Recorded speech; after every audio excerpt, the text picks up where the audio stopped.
allowed the two children to attend the budget. It's okay. Off your mind. It's okay. She off your mind. Like me. Chai! Now wow, people wey suppose talk through to power don't off mic. And if we talk, now 500,000 they go summer us, call them hate speech. But fear not, my ego don't come. Ingo torchlight every corner, nooks and cranny of all these bad people where they spoil our country.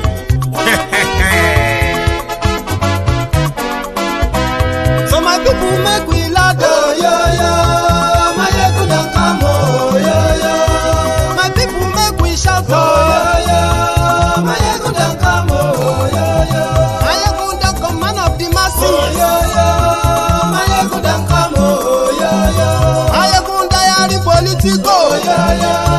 My ego don't come, oh, yo. This one not the off in mind, oh, yo. My ego don't come, oh, yo. And in the touchlight every corner, oh, yo. My ego don't come, oh, yo. Okay, some people be they holla say they want the power. Chai. Them be promise us say we go get light and power. Nah. Them hustle sote they can't get the power. But now they know they do anything with the power. Every day, dollar just they get the higher power over naira. See them talk say make we off mind. But thank God say my ego don't come. So my people make you laugh, oh, yo. My ego don't come, oh, yo. My people make we shout, oh, yo. My ego don't come, oh, yo. My ego don't come, man of the masses, oh, yo. My ego don't come, oh, yo. My ego diary politico, oh, yo. My ego don't come, oh, yo. This one not they off in mind, oh, yo. My ego don't come, oh, yo. Person where they do evil, no one make person talk. Them say that my yegun, that man too they talk. He too they talk. Say my yegun diary, he they hot like pepper. But every day then they take money in bulk. Woman picking, they the street they hawk. Still them talk say make we no talk. But thank God say my yegun don't come. So my people make you laugh, oh, yo. My yegun don't come, oh, yo. My people make you shout, oh, yo. My yegun don't come, oh, yo.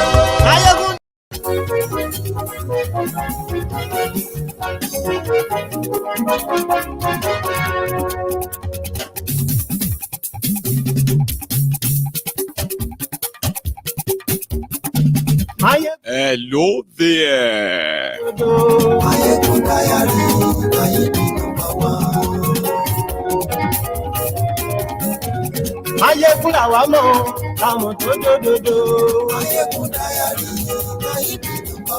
Good morning to you, good afternoon to you, and good evening to you from wherever you are watching from. This is Mayegun Live.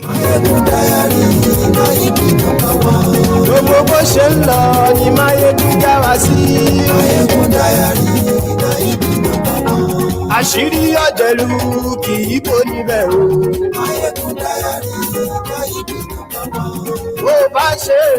Thank you so much for joining me once again. And you know what to do. Please share this broadcast.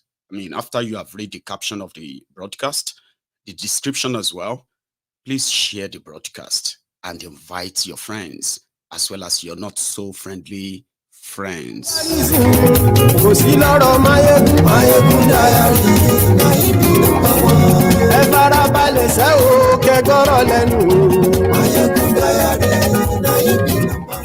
Yesterday, they were crowdfunding to pay ransom to terrorists. Today, the story has changed.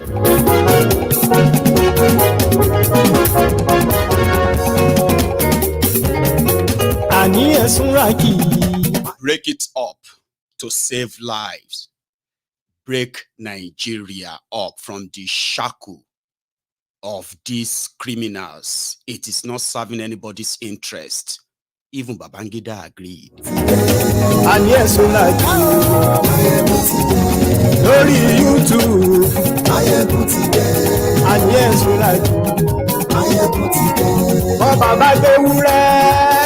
reason why you are watching this tonight is because you are not yet a victim. I mean, you are alive.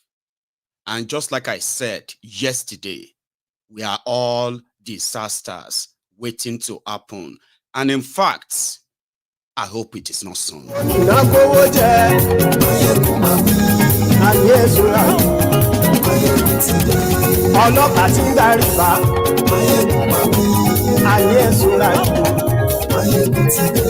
Aṣòfin tí ń rúfin o, ayé ẹ̀sùnra jù, òkúra olóṣèlú, ayé ẹ̀sùnra jù, ọ̀jẹ̀lú ẹ̀sùnra jù, ayé ẹ̀sùnra jù.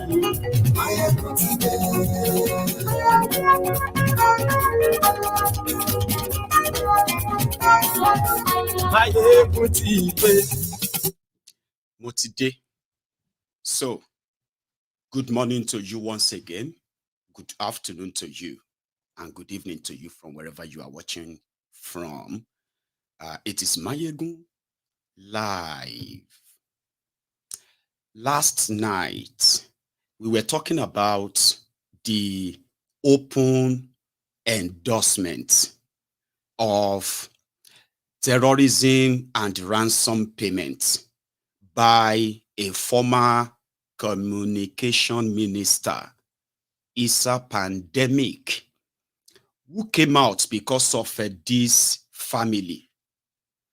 One of their story is that the terrorists went into, they did not kidnap these people while they were traveling. They went into Federal Capital Territory in Abuja, the Duse axis of the FCT. Then there is an estate there called Saguari Layout Estate. So they went in there and they kidnapped as many people as possible. Also, while they made alarm, Arewa yesterday took over the social media, making it look like hell must let's lose. The insecurity that Bokuwari institutionalized is now just happening for the first time. But they didn't give the whole story because this is not the only family that got kidnapped from that estate. They also kidnapped this family too. And this family is, they live in Abuja. They are not Hausa. They are not Fulani. They are from Ekiti State. While the Arewas were crowdfunding for this, the first victims, where an innocent girl was killed. One of these girls was killed. The one next to her dad on the right. She was killed. And she was killed when the families were taking ransom of 30 million or thereabout to them. They demanded for they demanded for 115 million.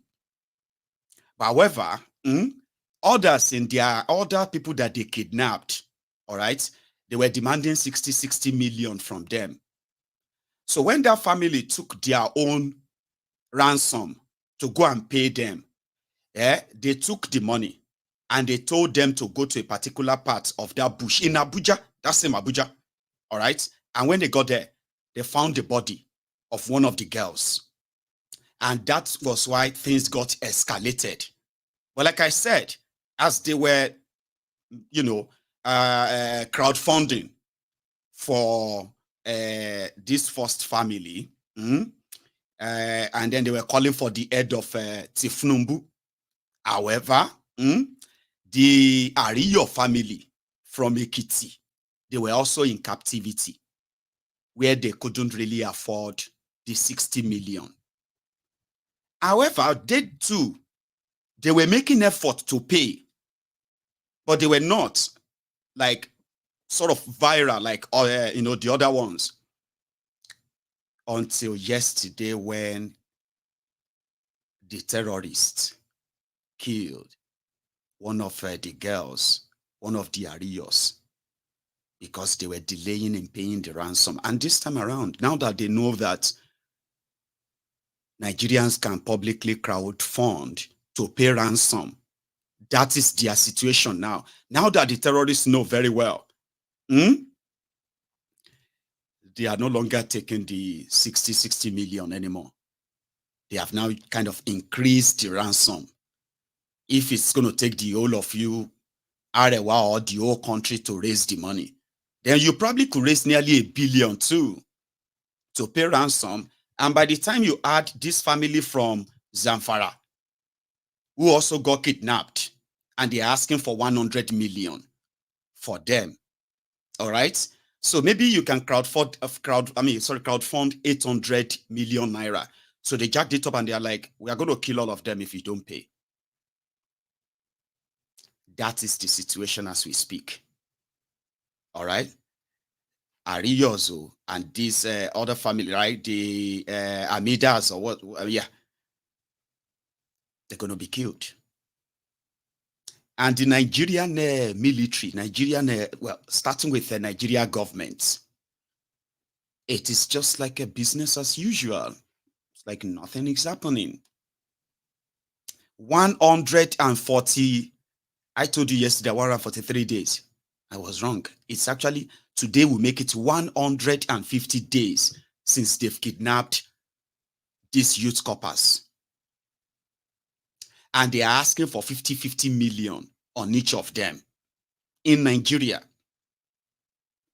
And if you kind of think of it recently, they seems to have been more emboldened.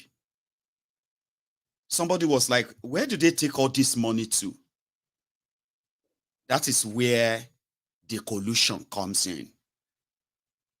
These ragtag criminals that you see who just move into your communities. Now, Abuja is the federal capital territory of Nigeria. That's Nigeria capital. Oh. That place should have been considered safest, Abi. But you see all the forests around Abuja, just like all the forests across the country. Young men terrorists like this, that look haggard like this, have been impossible for the Nigeria government to tame. Do you understand? Now, when you ask about the billions that people pay in ransom, do these guys spend the money? See them.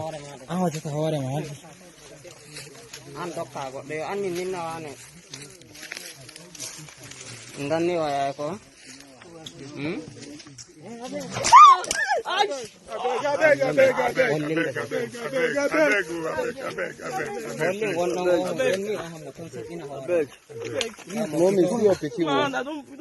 Show come. Mommy, see your picking. And you know the situation of Nigeria right now. There is nobody that cannot be kidnapped. Currently, they are already cooking the propaganda to distract you instead of facing the problem head on. All right? Propagandas like, oh, these kidnappers, all these Fulanis, all the Northerners, you know, like the way they cook it, right? To make it look like, oh, this is a conspiracy against the Funumbu's government.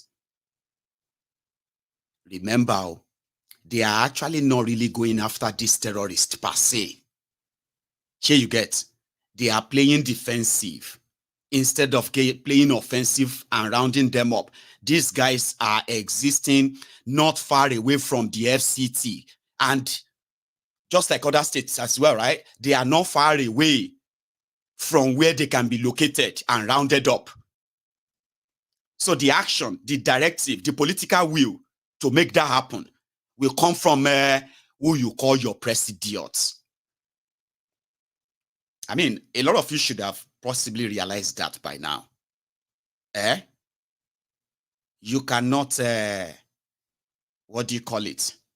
You cannot elect Tifnumbu and expect a country that is functioning like Obama is the president. You know that stuff. You can't. The political will to actually really, go after this terrorist is not there. And we all know the reason why. So there is nobody that cannot be kidnapped now. And you don't even have to travel anywhere. You don't have to go anywhere. You can be in your house with your family and they can break in and take you. And the negotiation will begin. And you may never live to tell the story. People said all security is local. People know their own communities better. Therefore, they can protect their communities better. But also, everyone remember that when people reacted, especially the Southerners, when we reacted, the political criminals from the South, for the first time, they felt it and they managed to kind of push something. We saw the reactions. And the reactions that came from the people who are who are currently protecting terrorists in the name of what? Because when people ask that, what exactly do these people want? And I ask, if you have not been paying attention, maybe you should now. The primary goal is to ensure that people were violently chased out of their lands and their communities and all that, pushed them into IDP camps, all right? And afterward, bring in the Fulani terrorists to occupy those spaces and give them government protection. What about the money for the ransom? That is where those who are running the gun runners in Nigeria, which are also those who are supposed to keep everyone safe, the security guys. They have become so compromised, infiltrated, that today in Nigeria, nobody is immune from being kidnapped, not even your politicians. Not even the politicians that are buying bulletproof cars and all of that. A lot of them are also going to fall victims of this. Some of them have chosen, especially from northern Nigeria, some of them have chosen not to go back to the north. And if they ever go back to their constituency, go back to their state, they just go to their state capitals. So you open your eyes, you allow the drug dealer, kleptomaniac, demented Kolu to be your president. And he's consolidating the power now. You understand? You allow that. You allow the man, whose tenure when he was governor of Borno State was when Nigeria was put on the map as a terrorist country. You allow that to fly. This is not all of you. I am talking to you if you are watching me from the Sharia North right now. You allowed a man that allowed school children to be kidnapped just for political gain. You allowed that to be your vice president. And today, you have the terrorists who will take anybody, anyone. And if they can't get money from you, then they kill you. If they get money from you, they kill you. And your government is like, we are doing everything to bring, on the one hand, they said, Tifnumbu's government has brought down the insecurity. That is not true. It is not true. And the fact that it is not true, even makes it worse. Because it simply means that they are giving themselves some credit of what they haven't done. People are still being kidnapped in a way that we have actually never seen before. It is like something is coming. Do you get that now? This is like where you can sit down and be like, something is coming. Something that is going to shake Nigeria to its foundation. And finally, you are going to witness, if it is not revolution, it's going to be a civil war. Write it down now as you are watching. It's not a wish. It's not, so you want Nigeria. Why, it's not me. I have told you this before. Nigeria is going to break up. All right? And when I say break up, number one, it will start from make everybody bear your own papa name. Last, everybody is going to go back to that regional system. Look at me very well. Everyone is going to go back to it. And from there we go say bye-bye to all ourselves.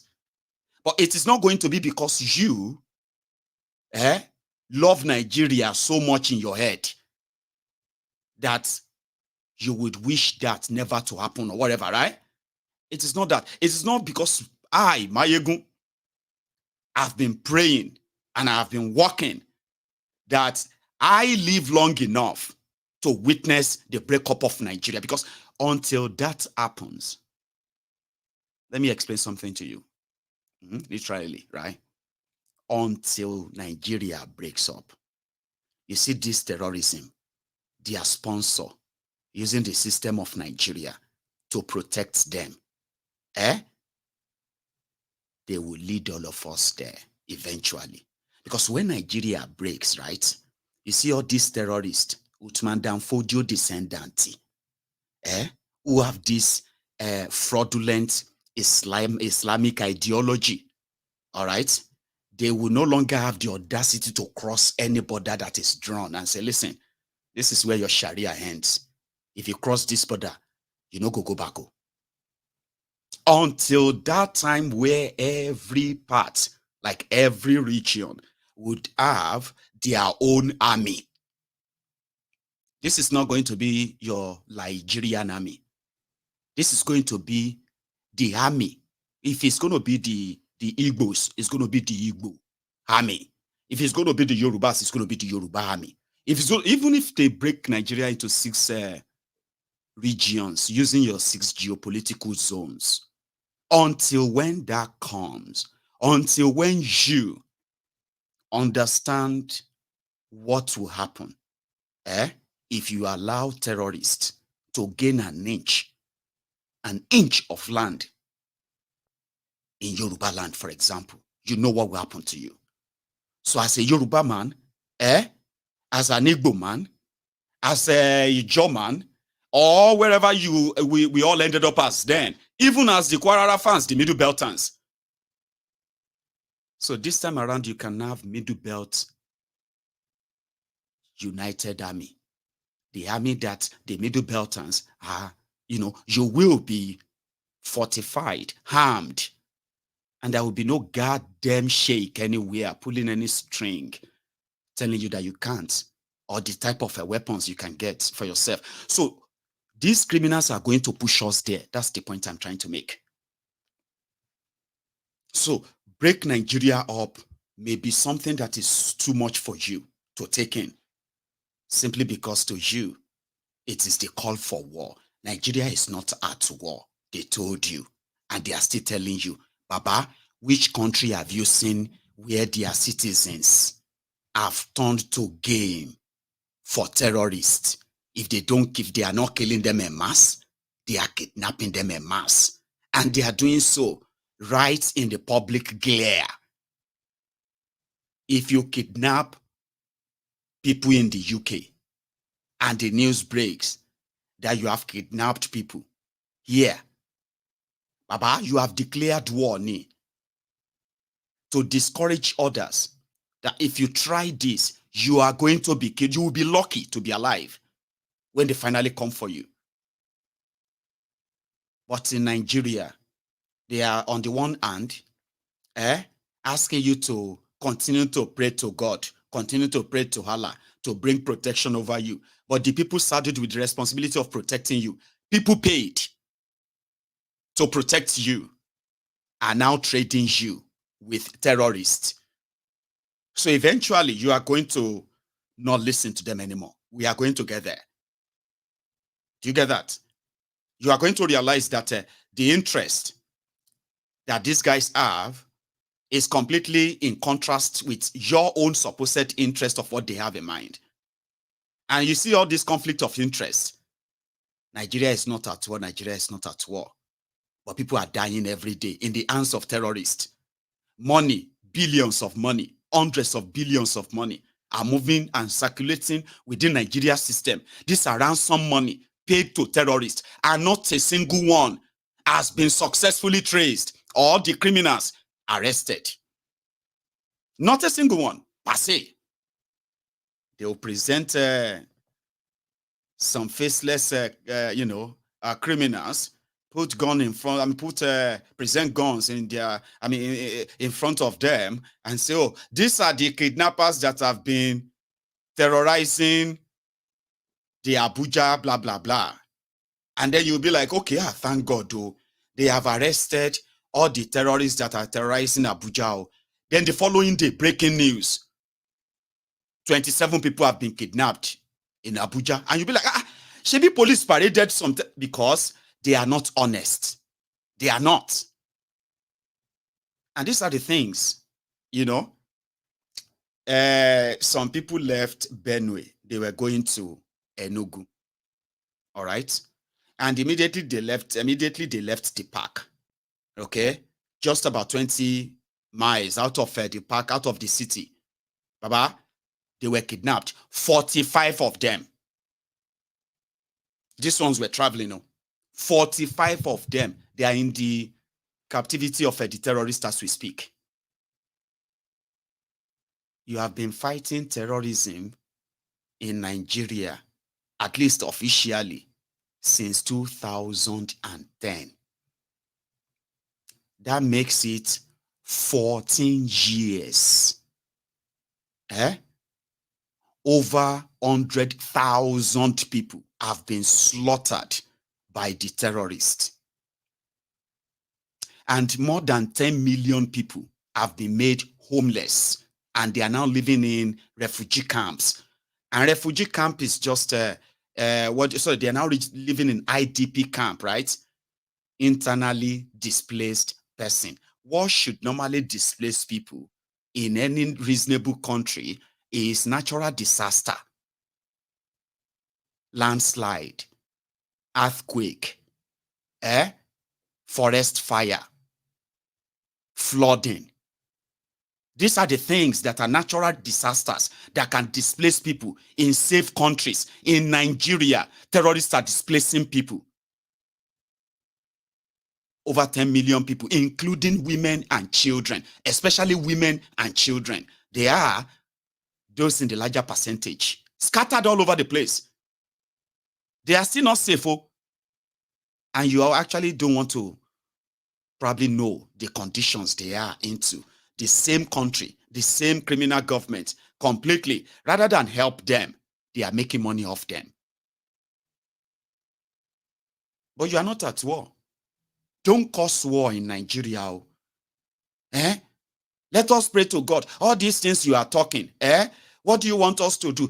No, don't do anything. Because, listen, when people tell me, let us just pray to God to come and help us, I kind of feel like that you are trying to tell me to stop talking about it and just pretend that it is not happening.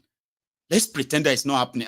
Must you talk about all these things like, let's just pretend it's not happening? Simply because at least you are not a victim yet. How do you know all this? How did you know all this? At least you are not a victim yet. Oh, I'm not a victim yet. All these things you are talking about, they are strange to me. Because I think some people are just using this to want to tarnish the image of the government. The government is trying. Let us just pray for the soldiers. Let's just, no. What is wrong with you? I said there is no political will to stop all of this. And you could be next that your picture will be appearing on my screen. Sadly. Yes, it could be you. It could be anybody closer to you. As I was talking about the insecurity in Nigeria and how this spreads all over the place and everywhere, all these are kind of underreported. I was here when I received a call about a family member who got kidnapped. And they were negotiating for ransom. In Ijebu, Fulani terrorists from Futagalon, Abi Futasoro, straight to Sokoto. God knows how many. We are talking about 1,000 to 1,300 miles to Ijebu. They kidnapped my family member, a brother, just between Odogbolu Ishagam, Ogere. That's where. And when he came back, listen to this. So we are lucky they didn't kill him or kill the people they sent to go and pay the ransom. They took that one too, making it 2 family members in the captivity of a terrorist who speaks Yoruba, but they are Fulanis. My own brother. So it could be you. It could be anybody. And at this rate now, none of us is indeed immune from it. You know? Because there is no political will to stop it. A Nigerian soldier is earning 50,000 naira a month. That is if they even pay him. They give them feeding allowance of 150 naira. Operational allowance. They call it operational allowance, 1,500 naira a day. So that if they want to eat, if they want to this or that, 1,500 naira. Well, the 1,500 is actually for the gas. As a soldier yourself, it is 500 naira a day. 500 naira a day is 15,000 naira a month, Abi. Add that to their 50,000. A soldier that is going to go and face the killer weapon of the terrorist. The terrorists that are harmed by the same politicians who decided to underpay a soldier. Put your life on the line. It's intentional. So now you go come, they say morale high. Some of them said they are doing it because they wanted to defend their fatherland and the rest of that. It is not completely true. A lot of people are joining police and joining Nigeria military because there is no job.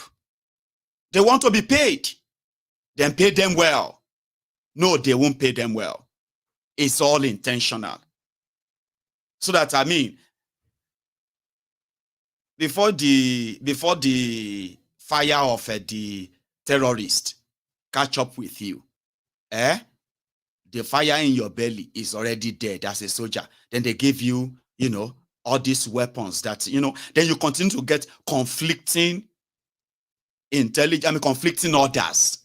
Go, don't go, stop, stay there, come back, stop, retreat, don't face them, don't respond. You know what I mean? Like, soldiers have shared their experiences on this platform, just so you know. Those who have been like ex-soldiers who left Nigeria military and they left without even resigning. Few ones resigned and left. No, like they ended up elsewhere. It's all planned, it's all intentional. They ordered weapons, they spent trillions, but they won't deploy them. Because the weapons are pretty much bought to suppress any uprising, revolution. Now then you go no say, Nigeria have fighter jets, they have fighter drones. Nigeria have drones, unmanned plane that will drop weapons anywhere. And there is no pilot in it, there's nothing. That is when you get to know.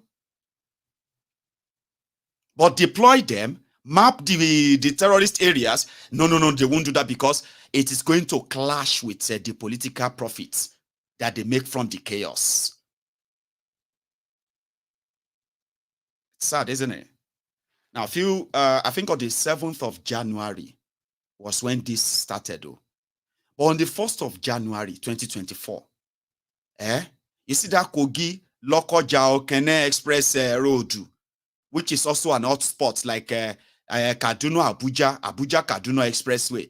These are 2 hotspots when you are going up north in Nigeria where you can get missing completely and they may never see you again. So what happened? Talking about security, all security is local. If they have a political will, the political will of at least stopping the jihad. If I know about the jihad, if you know about the jihad, if you see the criminals shouting jihad and shouting Allahu Akbar when they slaughter innocent people, when they are sleeping, that means the government of Nigeria knows about the jihad.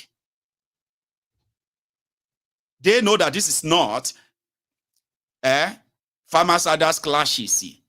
All right? This is not about Christian Muslim clashes. No. It is actually war waged by people who are also in government, funding them, protecting and shielding them. Why those who are doing all the money laundering, gun running, supply of weapon and all that, they continue to do that. And every time they feel like, the supply is not coming in, sooner, they can invade the military base in northern Nigeria. You made the Shekau terrorist, your vice president. You are now acting surprised that they are coming inside your houses to kidnap you. Are you trying to be kind of funny? Under Shekau Shetima. Let me give you his background again, in case if you have forgotten. In 2014, they staged one of the shocking kidnapping conspiracy. They played with the lives of over 270 school children, girls. They plotted everything and they executed everything. And the man behind it all was everywhere, crying blue mother. So let me tell you the story. They said they received the report that the Boko Haram, they were coming to attack Chibok and some communities in Borno State. Now, this security report or intelligence report means they are either going to provide enough military and security in that area, or they would probably have to evacuate the people. Now, here is actually the report they said they got. The intelligence report said they were coming to take school children. And Chibok is a Christian community in Borno State, in case if you don't know.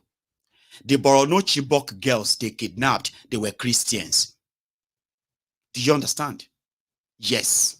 They were children of Christians. They were Christians. And that was why when they kidnapped them, the first thing they did was to give all of them hijab, if you can still remember. They gave all of them hijab. They convert and they said they should be reciting Al-Quran that somebody was reading. And they were reciting after that person, that terrorist, in case if you have forgotten as well. Now, kidnapping those school children, and the kind of misleading and mismanagement of information around the time to give time to the terrorists to settle down, divide the girls, and put them in different camps. Shitty man was involved. Strongly involved.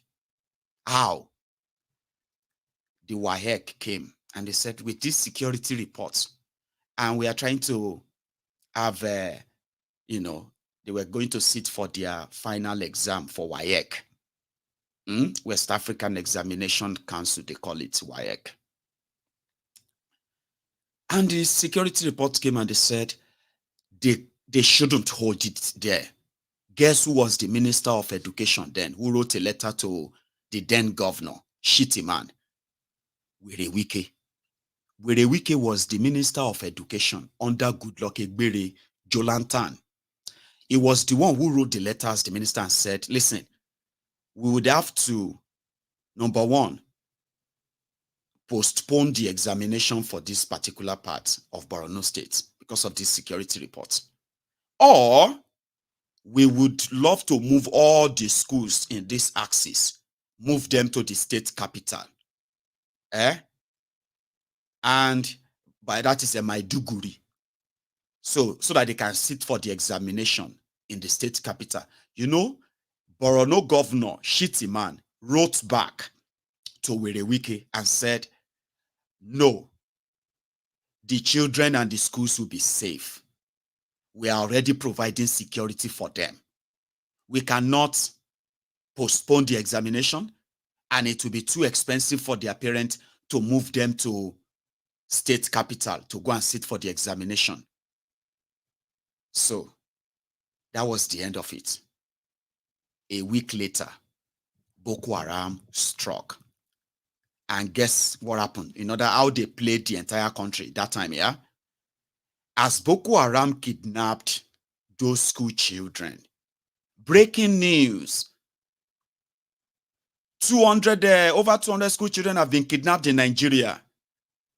Because it was already planned, the news and the content of what they are going to release to international media, they've released them.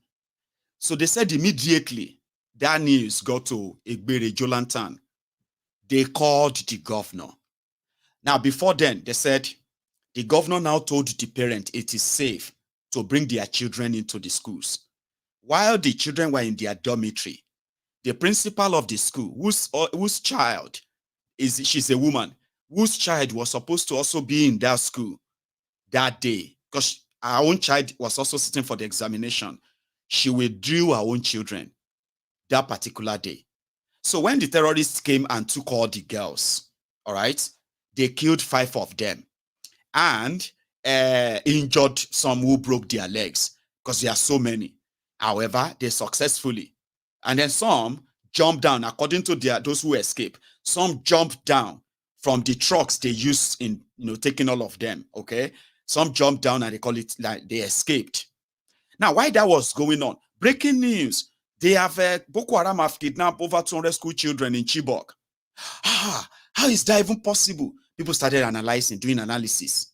Analysis like, how many trucks is it going to take them to move all those children undetected? It's impossible.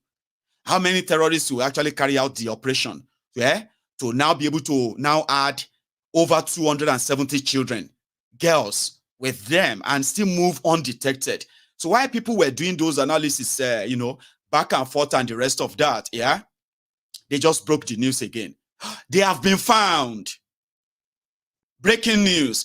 The Chibok girls have been found. All of them have been found. And the terrorists are on the run. I won't forget that period. I will never forget that period. It was the moment of Laya Muhammad. So everybody just felt like, okay, good. They have found them. How is that even possible? How can you take, that? Baba, that is where the story began. No? Good luck, Egbere Jolantan. They said for straight 1 week, they believe that since they said they have been found, there is no cause for alarm anymore.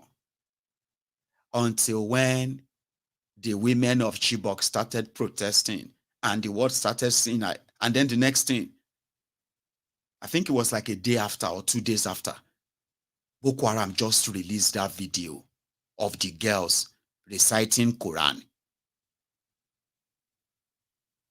And guess who went to America? APC, Egbekegbe, including Shittyman. Shittyman was crying on camera. He said Jonathan abandoned them. That when these girls were being kidnapped, he kept calling Jonathan. And Jonathan did not respond until they took all the girls. He started crying. It was the governor. He was in White House with Obama. They went to America because of this Chibok. People didn't know they were laying the foundation for 2015. You understand? To the point that Obama's campaign director became a strategist for APC in 2014, 2015. In case if you have forgotten this Chibok thing. And that cost Jonathan his own Luto terms too, his own term of looting. He couldn't continue. The gangsters have taken over. In fact, they were threatening him too. This election, if you try anything, Nigeria is not safe anymore under you. Change. Then the terrorists took over power. And they now institutionalized terrorism. Baba, hey, Kajuru happened, Kankara happened, and all of the, including, we are talking about a massive school kidnapping. And you know what they turned that into? Today, they are raising money, crowdfunding for ransom, they're crowdfunding ransom for terrorists. Back then, it was the governors that are paying the ransoms. However, it got to a stage that because when they paid the terrorist, they will now take all the children. I say, they have been released, though. Thank God they have been released. So they will now take all the children and take them to government house. In some cases, they even put on a jersey on them. It's not like a football jersey, like wearing the same attire and go to go and meet Bokuwari. And the one they did in Casino, what do you call it? The one where, there is actually one again in Yobe. I want to remember that one where they kidnapped school children and they kept one up to today. And the Nigeria media kept reporting it that she's now married. A child was kidnapped by terrorists and they converted her to Islam. Nigeria media announced it. She's now a Muslim. Okay. Then the next stage, they said she's now married. Now, when they now address her, they say, she's with her family. And that's the story of institutionalizing terrorism by these criminals. So at some point, they stopped paying. They stopped.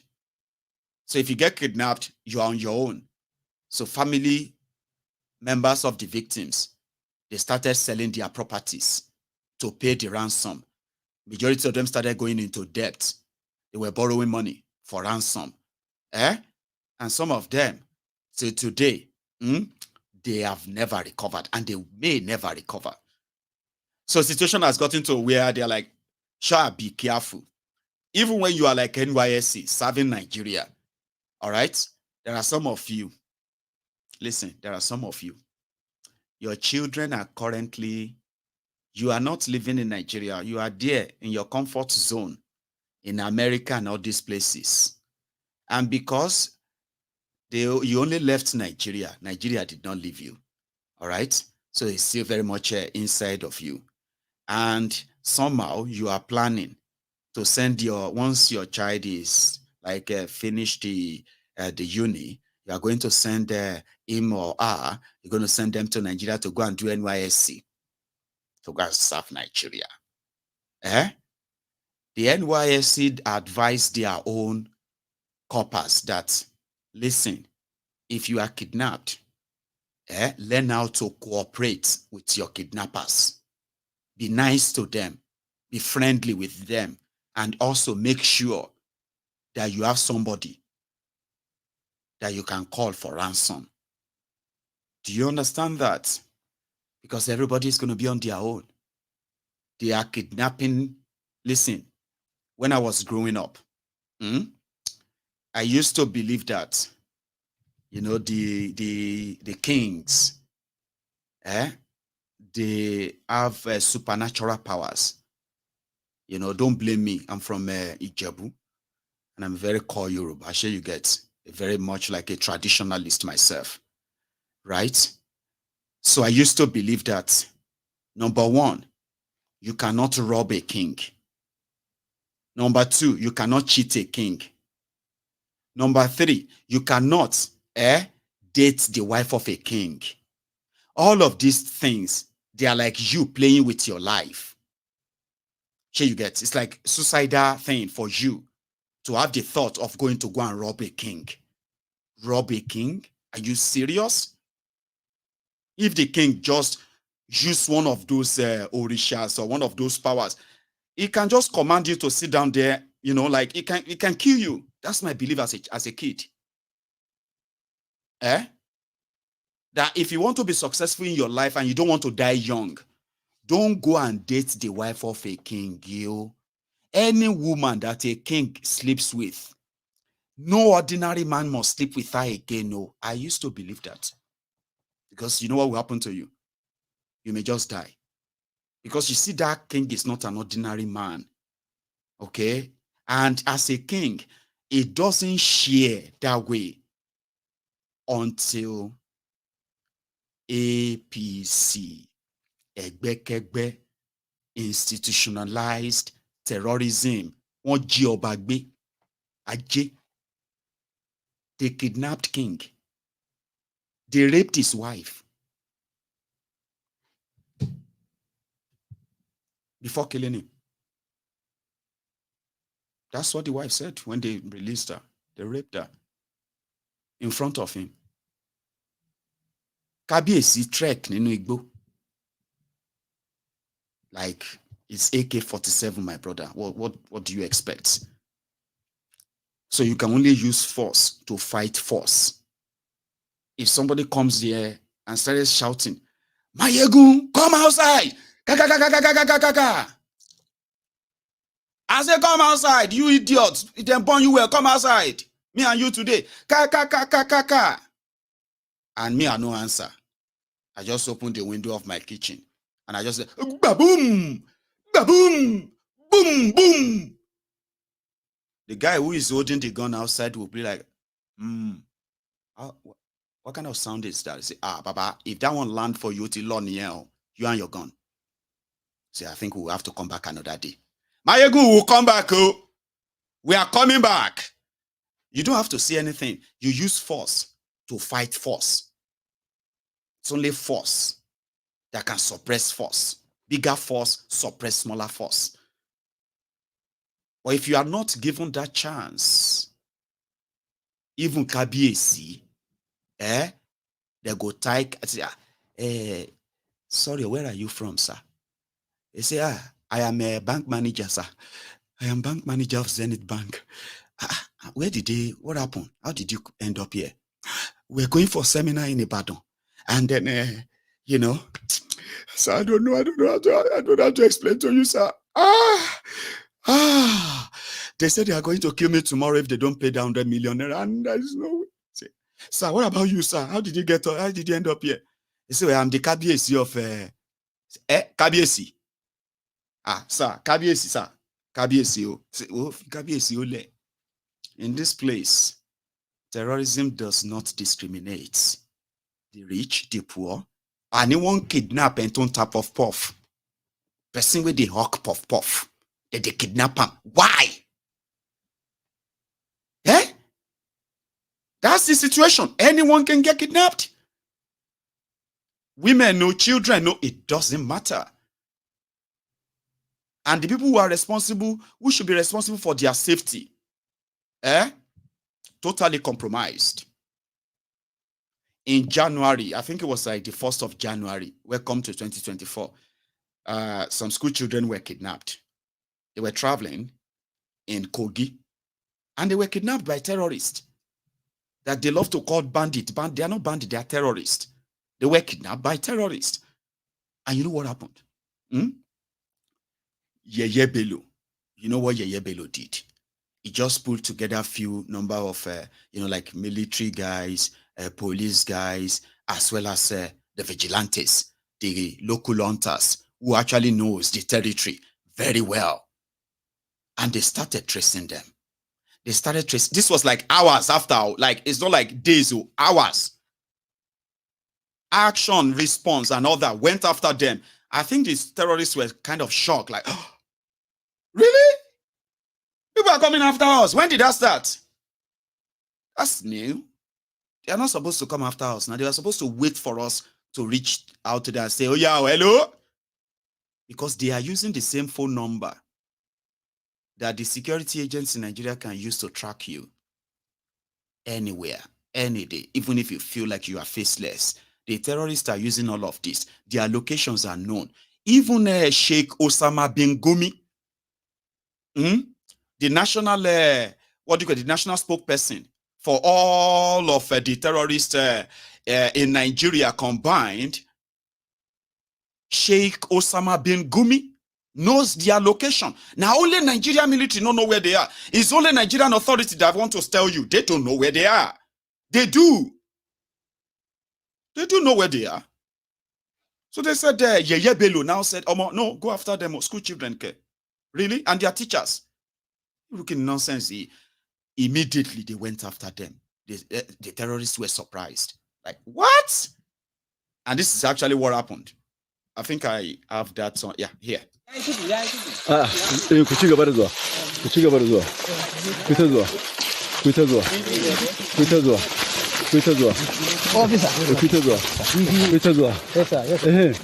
Come, make us see.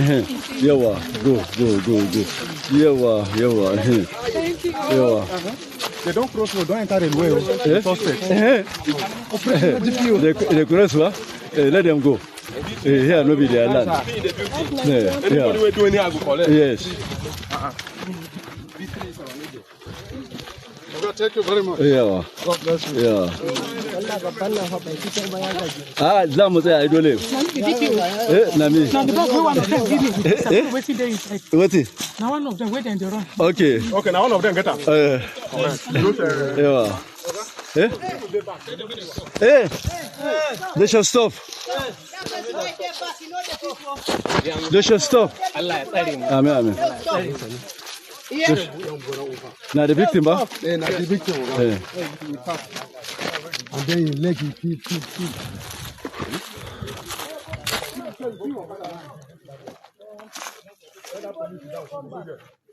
Hassan, my cigarette.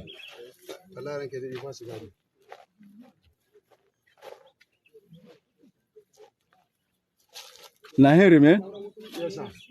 Okay, two of them. Remain. What of yellow?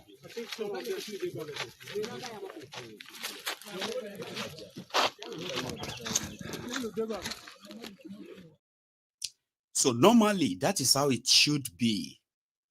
Remember what I told you? I said, when you see them do it right, you cannot say because I don't like them, that would then denying them the right thing done, life saved, when actions are prompt, which is what we are talking about. Inefficiency and then, the incompetency you are witnessing from your government in Nigeria is intentional. When they act, because that's how it should be. You shouldn't be waiting for military, calling military or whatever. No. Each community should be armed enough with licensed, machine guns, automatic rifles, right? For them to return fire when the terrorist ever approaches them, even in the middle of the night.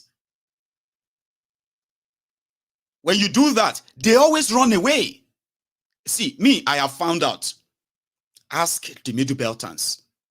They will tell you. The Fulani terrorists, acting as macho men here and there, they are a bunch of cowards. They are cowards. They do not come during the day. Like as many as they always kind of move on their bikes and all that. They do not approach any community that is alive. They always approach and attack communities that are asleep. And remember, not because these communities are really armed to defend themselves per se, but it would have been kind of a, face-to-face fight when the caravan or the cavalry approaches of the terrorists, when they approach, the people can easily protect the women and children, and those who are going to stand to defend their communities will stand. And indeed, you can call that a clash. Because then you can easily know that the terrorists are also going to die. Now, imagine if you now allow communities to arm themselves. What is really wrong with these criminals? The Nigerian military, the Nigerian soldiers are already compromised, right? They are underpaid as well. And they are also inefficient. They cannot be everywhere. You know that. The communities knows their communities very well. They know the route in and out as well. They know themselves as well. And if they see strange faces and strange movement in their forest, they can alert themselves when they are properly armed. Not only that they will be waiting to kind of play defense, they can actually go after the terrorists in their communities before they hatch any real plan. This is a solution that you and I can agree, Abi. But the problem is that who happen to be the person to do it? Those who should, who have been given the sovereignty, stolen or not, right? They are those who should have the political will to do it. Mr. Strategist, I don't want to release my strategy now. Baba, they are now kidnapping you from your homes. Baba. I don't want to sit here and reveal all my strategy. I am the first speaker among the three of us running. So they will spy on me. So you will have a limited answer here today. Another day you can bring me back. But that nuisance lele. Nuisance lele. Now, to those of you, the Ronukus, and those of you, the jihadist Arewanistans, this is not all Arewa, because I don't want to believe that all Arewa are the same in a way, but their ideology push out there is pretty much like those jihadists with that jihadist mentality. They are in the majority until you prove otherwise. Until you prove otherwise. Okay. However, Arewanistans, as well as the Ronukus, una go enter una self soon. Okay? Because now una want this Ojopagogo as your president. And it is going to be very, very much like an hypocrisy. And you will be an hypocrite if you begin to now ask some people who have no authority to order anything or even help you to speak up. Somebody asked Peter Obi in London, I think. I'm not sure if it's in London, but it's quite outside Nigeria. That Peter Obi, all these your beautiful ideas, all this your this blah blah blah blah. Now, if after the election, Tifnumbu or you did not win, so Tifnumbu is the winner and is the president, and he now calls you to come and work with him to share this idea in order to move Nigeria forward. You know what Peter Obi told them, the audience? It was like, listen, guys, this complacency, I know it's a big word, Abi, but I'll tell you what I believe it means, okay? Complacency, like, you know, but everything is going to be fine if all of us can work together, even though incompetent criminals are those who are going to make the decisions. At least all it needs is that let's give them advice. Let's give them opinion and the rest of that, right? You will choose something bad. You even kill people for it. Some of you are still hating other people because of this Tifnumbu. Now that he is already totem boju one by one, that you are going to possibly face yourself soon. The Arewanistans, jihadisti, and the Lagos Abobakus, the Ronukusi, Ronu Nazis. Una go face una self and tear into una self soon. You are asking Peter Obi, what will Peter Obi do? What Kiniko will do? Alaye, you gave your plane to a bus conductor and you told a pilot to go away. You don't want him. Then after you gave the plane to a bus conductor, the bus conductor cannot fly the plane, but you want the pilot to sit next to him and be telling him how to fly it. You spent your energy, your time, your everything in order to make this Tifnumbu your president. Now you are asking dumb questions, asking others. In fact, you are about to start blaming them that all these kidnappings must be from the opposition.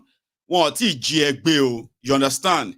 But this was how Obi kind of responded when they asked him. I still have the video. This was before the Asharid election, by the way. My name is Umuru Ibrahim. I work for Triumph Newspaper based in Kano. And I want to say that whoever listens to you objectively, we agree that you actually have something to offer, no doubt about that. But since politics, 1 + 1 in politics does not give you 1. Sometimes it can give you 11 or even 100.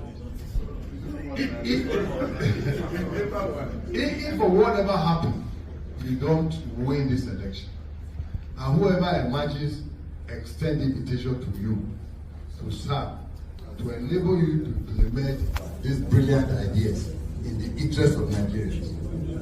Will you welcome the idea? Thank you very much. Well, let me tell you the problem of Nigeria. Let me tell you the problem of Nigeria. There's nothing called 1-to-1 11 in politics. That's actually the problem of Nigeria. The complexity of the people who are hired. If you have a company, my brother, will you hire somebody who is incompetent? And then allow him to now hire somebody who is competent?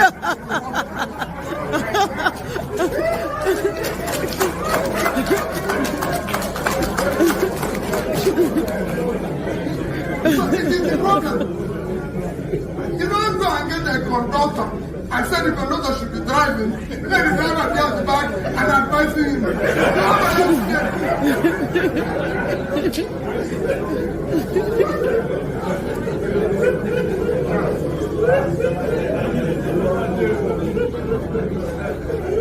We want the driver to be in the steering and conductor to be where conductors stay.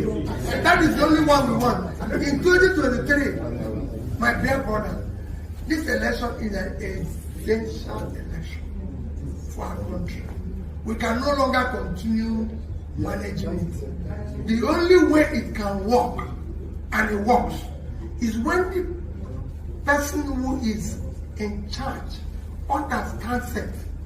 If you know my experience as governor, you will. My name is Umaru. So you cannot be asking him to, Buhari idiots, cyber barbarians, bat idiots, bat stards, Lagos Abobakus, Oshogbo Alimajiris. You have elected Ojo Pagogo. Now you elected Ojo Pagogo. And you are expecting a kind of another Schwarzenegger's posture. Order Ojo Pagogo. You are expecting the delivery of Obama. You should just hold this your Ojo Pagogo responsible. Exactly. Hold him responsible. He promised you security. He didn't actually really promise you, no. If we all of us want to be fair, Tifnubu didn't really promise you much. He didn't promise you anything. No. He just said, hope is here. Prosperity is here. And then when he was in Kano, he was like, I just want to dance. In Kano, the heartland of Sharia North. So he didn't really promise you anything. All of you are just, but you still have to hold him responsible and be bold enough to mention his name. Call his name. Listen to me. A lot of you are already forming the gang of Votrancy, Vuvuzelas on social media. Anybody that come for Asiwaju is gonna have it. Is gonna have to contend with me. Baba, Oma ji egbe sun o. Toba de ti gbe I don't know. Maybe officially crowdfunding would have been a good thing then. Even some of you may really value that much. You know? Because I haven't seen some of you mentioned in the Better Gate. From 2015, bros. From 2015, you have been a Votron on social media. Telling yourself that you are a die-hard APC. Some of you are now changing that to, I am a die-hard Jagabandit too. I'm a Jagabandit too. I am a die-hard. Jagaba is a you know? That is 2015. Ordinary trader money, market money, they no give you. Even the one where they share to shoot skits, to show the world that they have shared money to 11 million people, it no jam you. And in in 2024, Oshinshe Votron at the age of 44. living inside your father's and mother's house, touching fún ẹ lóúnjẹ, managing pocket money at the age of 30. Oti 30. I mean, sorry, oti 30. Sorry if you're 30. You know, that's why I said 30. At the age of 30, ilé ayé ẹ ti 30, and you are still doing Voltron on social media. Wọ́n máa jí ẹ gbé soon o. Oh, really ní value o. If they ask for 100 million, ibo ló ti fẹ́ rí? Eh? Because you see this insecurity could discriminate as it is. So eventually, I will have your picture on my screen telling everybody that, listen, see, now this one are yesterday's survivor. They don't want to. I'm not wishing it on you. It is what the criminals are doing. And according to Babangida, he had this to say. Former military President General Ibrahim Babangida is again calling for a reform of the Nigerian system for a more result-oriented federation. Well, he says he believes in the restructuring of the country if it means giving more powers to the state. While ruling out a military incursion into politics again, he adds that Nigerians are more interested in becoming a truly democratic nation. The general shared his views with Channels Television's political analyst Laulu Akande on Inside Sources. In 1989, we set up a committee, this one on devolution of powers, under late, may his soul rest in peace, Alhaji Abdurrahman Okene. He looked at that. This is because we were thinking at that time how we will get the federation structured, even though we are a military regime then, but we were thinking about it. I believe in restructuring if it means devolution of powers to the states, to give them more powers. In that means that you are going to give them more resources to run their own affairs, so that we run a federal government the way federal federation is run all over the world. Yeah, so far we've not, in my view, and this is my personal view, General, so far we've not managed to do a good job of running that federal system. There seems to be a lot of a unitary mentality, and many people think that was because of the incursion of military into politics. What's your take on that? I think that's one of the effects of the aberration of the military regime. If it tampered with the democratic process, such things happen. But I believe that it wouldn't appear, it wouldn't happen again, because the Nigerians are becoming more interested in becoming a truly democratic country, a nation, at least in Africa. And such things will not, I don't think it will happen. I put the question to you, sir. What kind of structure do you think is ideal for Nigeria politically? Well, politically, if you recall, you must be a very young man by that time. But if you recall, in about immediately after the independence, Nigeria tended to gravitate towards two political party system. The number of parties you have, they later come back, form coalition, so as to gain power and so on. So it happened in the First Republic, it happens in the Second Republic, and it showed itself again in Third, and even the current Republic is that gravitation. So two-party, to us at that time, we believe Nigerians are capable of running two-party system. And it saves you a lot of wahala, no rancor. If the more parties you have, people will get their villages to say that they control their villages, so they have to be recognized as a political party. This is the fact of this country. You must. Nuisance lele. Nuisance lele. Is an old, an old nuisance. Is the Maradona who ruled Nigeria for 9 years with iron fist. I don't want to go into his story, by the way, but that's him when he's on his wheelchair, all right, you know, partially disabled, and then probably looking back to feel like, oh, maybe we could have done that when I was there for 9 straight years. Maybe somebody else should do it now, when everybody is taking their own turn. All right? What is that? Won't kind of dismiss the fact that he agrees the current rotten system should be restructured according to Abi.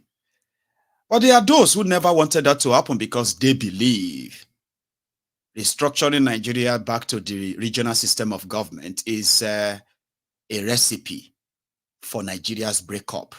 And they believe northern Nigeria will not survive without the rest of Nigeria. Even though the northern Nigeria keeps telling the rest of Nigeria that you cannot survive without us. I say, no, yeah, dear us. Let's break up Nigeria and see if we are not going to build a fence or build a wall.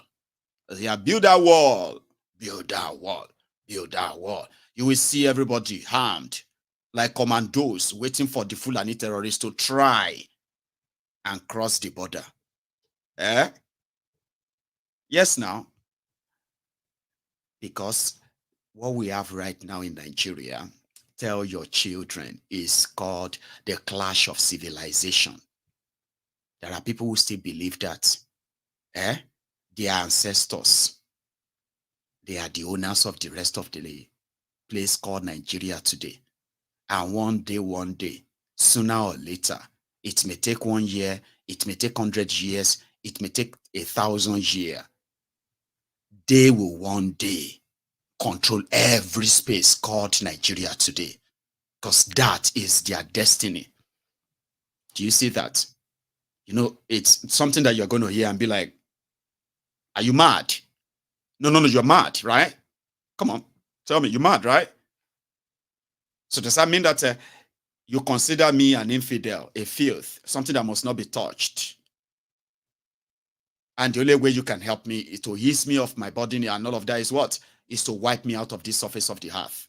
And that is your dream. Civilization, normally you'll be like, man, that should have been a story from 1600. No, this is 2024. There are those who still believe that. Using the modern takia to try to make everybody kind of relax or come here or gaslight you if you're not going to relax. If you're not going to shut up, then they'll gaslight you and call you the enemy. They will now accuse you of doing what they are doing. Oh, this Mayegun, the way he's talking, he's planning. The government must watch him very well. Oh. This guy, I'm suspecting this guy. This guy can just be a terrorist too, or somehow, because the way he talks, the way this Mayegun talk, you're gaslighting me because I'm talking about terrorists. You have no evidence of me of anything. I am giving evidence of the terrorist in that place. Then they will say, yeah, hey, shut him up, kill him, arrest him. And the rest of that anyway. But you know, it's probably a tall dream that will never happen. All right. But the truth of the matter is this. When everybody is pushed to that wall, which is very soon, you know, you would have to know that your ancestors, Danfodio, did not even have enough trained jihadists, terrorists, to cross the border between the Middle Belt and the rest of Nigeria. In his life, he was killed. Yes, your ancestor was killed in the act of his terrorism. You know all those stories that you were reading when we were growing up? Gandoki and the 7 spirits. Gandoki and the water this. Some of you should remember those Macmillan stories. Uthman Danfodio and the infidels. Uthman Danfodio conquered this so place in the infidels. Do you know the people they were calling infidels? Primarily, they were the Hausas. They believed that the Hausas, they did not know God. They were barbarians. They were, ritualists. They don't follow Allah. So Uthman Danfodio, put together a team of Islamic jihadists, and he told them, Allah told him that he must conquer this place and conquer it for Allah. And what did they do? They started killing the Hausas. They started killing their kings. Hausas joined them. Historically, Hausas also joined them. This is like 215 or 216 years ago. It's not like 500 years ago or 1,000 years ago. This is just less than 3 centuries now. So that was how Uthman Danfodio began his journey. Tell your children all of that. There is nothing called one Nigeria. You must not tell your children that Nigeria is one, because that will be so unfair on them. It's unfair on them if you are the type who tell your children that Nigeria is this or Nigeria will be great. It's never one. It is called the clash of civilization. There are people who have that mentality today. They will kill me because I'm an infidel. Because I don't know Allah. So the first set of infidels they killed were the Hausas. And the Hausas as well, who received the Uthman Danfodio's teachings, they joined them in slaughtering their people that will not cooperate. The rest of them had to cooperate. Sharia became a thing. The terrorist Fodio started moving there to the Middle Belt. Now for there he met in death. Go and read your history. That's where Uthman Danfodio died. The people of Middle Belt that you see today, we call Middle Belt, who put up a serious one, they stopped the jihad right there in the Middle Belt. It ended. So your forefather did not win anything. So you are just going to suffer the same fate like your forefathers. Okay? Because the place you call Nigeria today is not created by the people there. So the people there who are called Nigerians today, they did not create Nigeria. So therefore, your forefathers, and his jihad was not fought in Nigeria. Nigeria was not created until 1901. It was not amalgamated until 1914. Do you understand that history? Whatever jihad you are fighting today in Nigeria is allowed by the criminals who disarm the citizens for you cowards. So don't let those jihadist sheikh continue to deceive you. They can continue to give you guns and all of that. The only thing they are going to achieve, right, is to push everybody to civil war. And revolution is what people are calling it, Abi. Self-defense. Oh, defend yourself and the rest of that. No. It's going to be a civil war. Because you cannot defend yourself with your hands.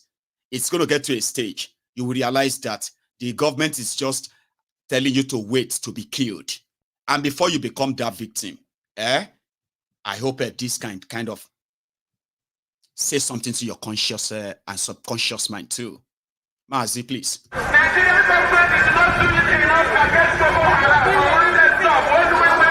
name is Namoda, and the reason why we're here today is to protest the killing of innocent women and children, and men for that matter, all over Nigeria, especially in the northern part of Nigeria. We are not happy, we are not pleased with what is happening, and that is why we're here today. As you can see, there are a lot of Nigerians who are protesting about the killing of families, people who are determined to tear the country apart violently, and it is not something that we support. It is not something that we would like to see continue, and we are here today to send a clear message to the Nigerian government through the High Commissioner that what is happening in the country is unacceptable and we cannot accept it. If that continues, it will lead to the violent disintegration of the country. There will be no more Nigeria for anyone to go to.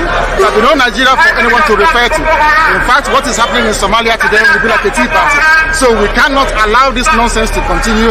Something has to be done. And the consequences of the actions of terrorism in Nigeria must be driven home to the people, so that even the terrorists themselves will be able to understand that there is no mileage in where they're going.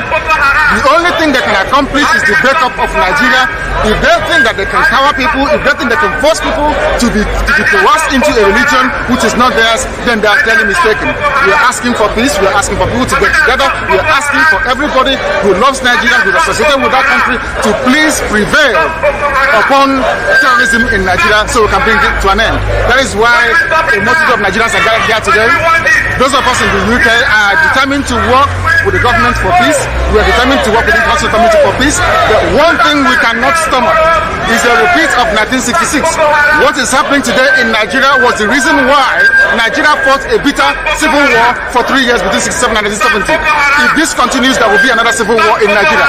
And this time around, no place will be safe in Nigeria. This time around, nobody will be safe in Nigeria. So it is imperative that everybody who has the interest of the country at heart acts now and immediately to stop this nonsense from continuing. That's what that innocent man said. And they said, you know, give us Barnabas and kill Jesus. Kill him, jail him, and all of that stuff. And some of you are still feeling same today, even though you are now even more in danger. This was 10 years or 11 years ago. That was a long time. When the terrorism started, I told you, 14 years ago. That's Mazi Nnamdi Kanu, 12 years ago.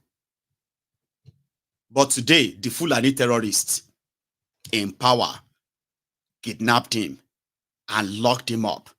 And you are living off the stories they told you.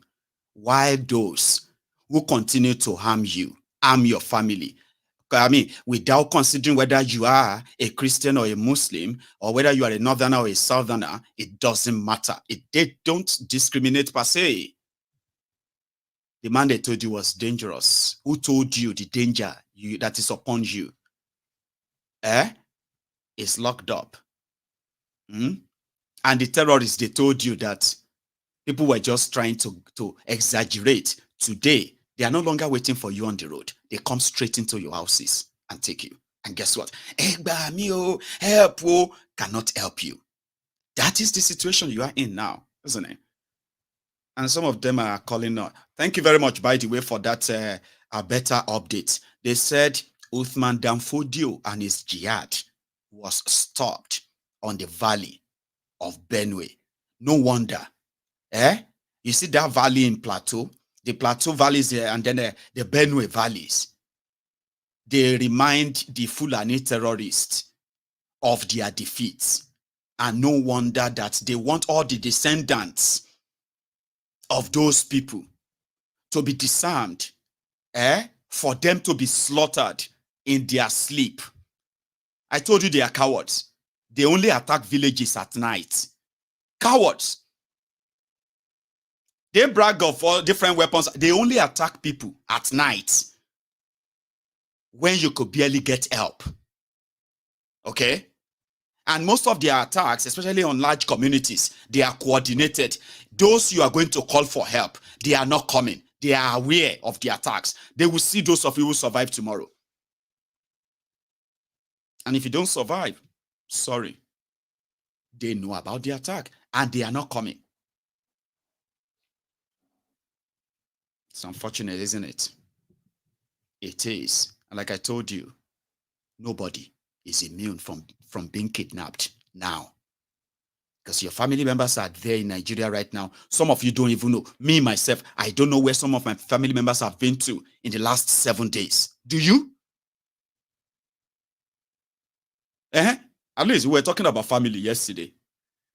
And it was about how do you ignore your own family simply because you wanted them to react to and join forces with other people to fight for better lives in their own country.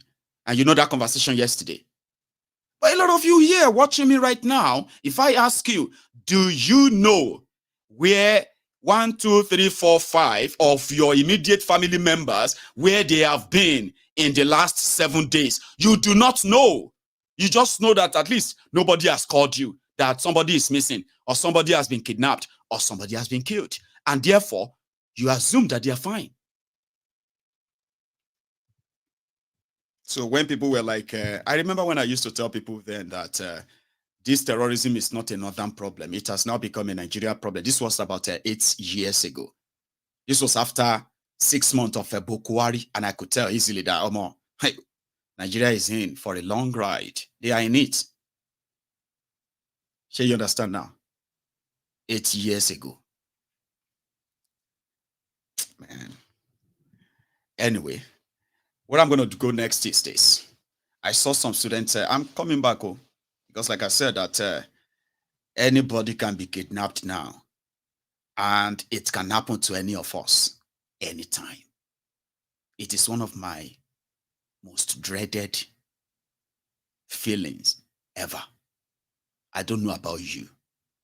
You know, it used to be you don't want an emergency, medical emergency, where they will say your family member needs this or that, and then you have to run around and go and source for money and all that. Almost the emergency that is in Nigeria today is beyond what you can say. And that's why you cannot say this is a northern problem, not their problem. 8 years ago, I said it's not a northern problem. That you see this thing you call northern problem is going to become Nigeria problem. And everybody from every part of Nigeria is going to kind of feel it. Some people felt like, okay, are you wishing it or not? No, I'm not. The system intentionally wanted it that way. And the more they allow it, the stronger it becomes. It has now become an institution now. And they still don't have any plan, political will to stop them. So I can tell you what's going to happen in the next 4 or 5 years. Just by watching them do the same thing that they are doing. And you allowing them. Because you believe in God. God will intercede for them. Stop cursing them. Stop criticizing them. Let us just pray for them. You know, sometimes this thing is not easy. And you tell yourself all of that until you become a victim. Now, when you become a victim, and then you realize that you have been defending nonsense. Nonsense that has put your life, the life of your loved ones, the life of your family and all that in danger. And the only way out of the danger is to what? Hold them responsible. Before they kill you, use your head. I don't want to use the other word. I saw some students who were like angry because January was when they were promised student loan. And I told you this before. It is very much easier to become Nigeria president than to get the student loan with the way they structured it. Some of you felt like I was just a bad belly. I'm not a bad belly. Even if my belly is bad, it has no influence on what these guys are doing to you, the evil they are doing to you, their plans and all of that, and then acting like, oh, then we've brought another solution. Don't worry, that another solution is coming up. Because if your own good belly, at least, let's assume that you don't like me as APC, as a bastard, as a bastard. Let's say you don't like me, okay? Which is fine. It's completely okay. Completely fine with me. Sorry, by me, I am all right with it. Okay? So my belly is bad. You this bad belly, fine. What happened to your own good belly? Is it not with good belly? That you supported Emilokon and here you are today. What happened to your good belly? Could your good belly not influence them to do good enough that they will make positive impact on your life, so that somebody like Mayegun will no longer be able to be blabbing his mouth? Have you ever thought about that? Like, I'm like kind of, right? Like me, I don't like them. Okay. However, you like them. Okay. Whatever happens, Jaga bandit for life. Great. But you are complaining about you believe that my bad belly is the reason why your dollar, Naira, has crashed and become a tissue paper today. Is it because of my bad belly that you are buying a liter of petrol at over 600 Naira per liter and very soon 900 Naira per liter? Is it because of my bad belly that, where is that lady? Better Getty spend 3 billion Naira to investigate the your register where they are sharing money to all of you? Is it because of my bad belly that Nigeria has not been able to generate electricity, distribute the electricity, at least give you 24 hours electricity? Is it because of my bad belly that you cannot, apart from the fact that you cannot afford medical care, the care is not even available? Is it because of my bad belly that they destroyed your economy? They told you inflation is 28.9%. You dumbo believe them. But yet, everything you go out there to buy, they have all increased by over 200, 300, 400, even as much as 800% increase. That is the true figure of inflation. Is that all because of my bad belly? What happened to your own good belly? I've been an empty belly. You are open on them with empty stomachs, empty belly. And empty belly is empty. Therefore, every promise given to you that you use empty belly to support, they are empty promises. Banga. Somebody said that's a hit line. Because that's what I would say. Student loan, January 2024. Today is the 15th of January. By the time you are watching this replay, it could be the 16th, the 17th, the 18th, and maybe even February. Now, if we ask them again, where is the student loan? At least they have increased your school fees. January is when you begin to pay school fees, is it not? Because I have seen some students protesting because they have increased their school fees. Ronu Nazis, trust me, but unfortunately, you cannot shame the shameless.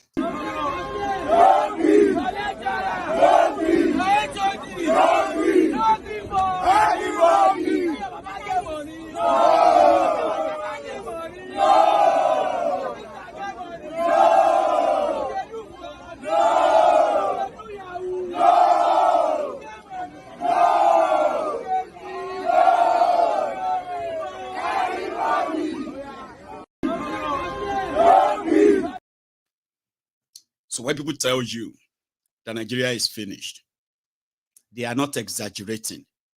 Nigeria is a disaster waiting to happen. The world will hear about Nigeria's explosion. Hello. They caught a few guys with their vessel in Delta states with 200,000 barrels of crude oil. Stolen crude oil, they didn't buy it. In Delta states. When they were interviewing them, their leader said, sorry, we didn't know that it was crude oil that we are carrying, you know. We thought we were carrying what are you carrying? What do you think you are carrying? Water.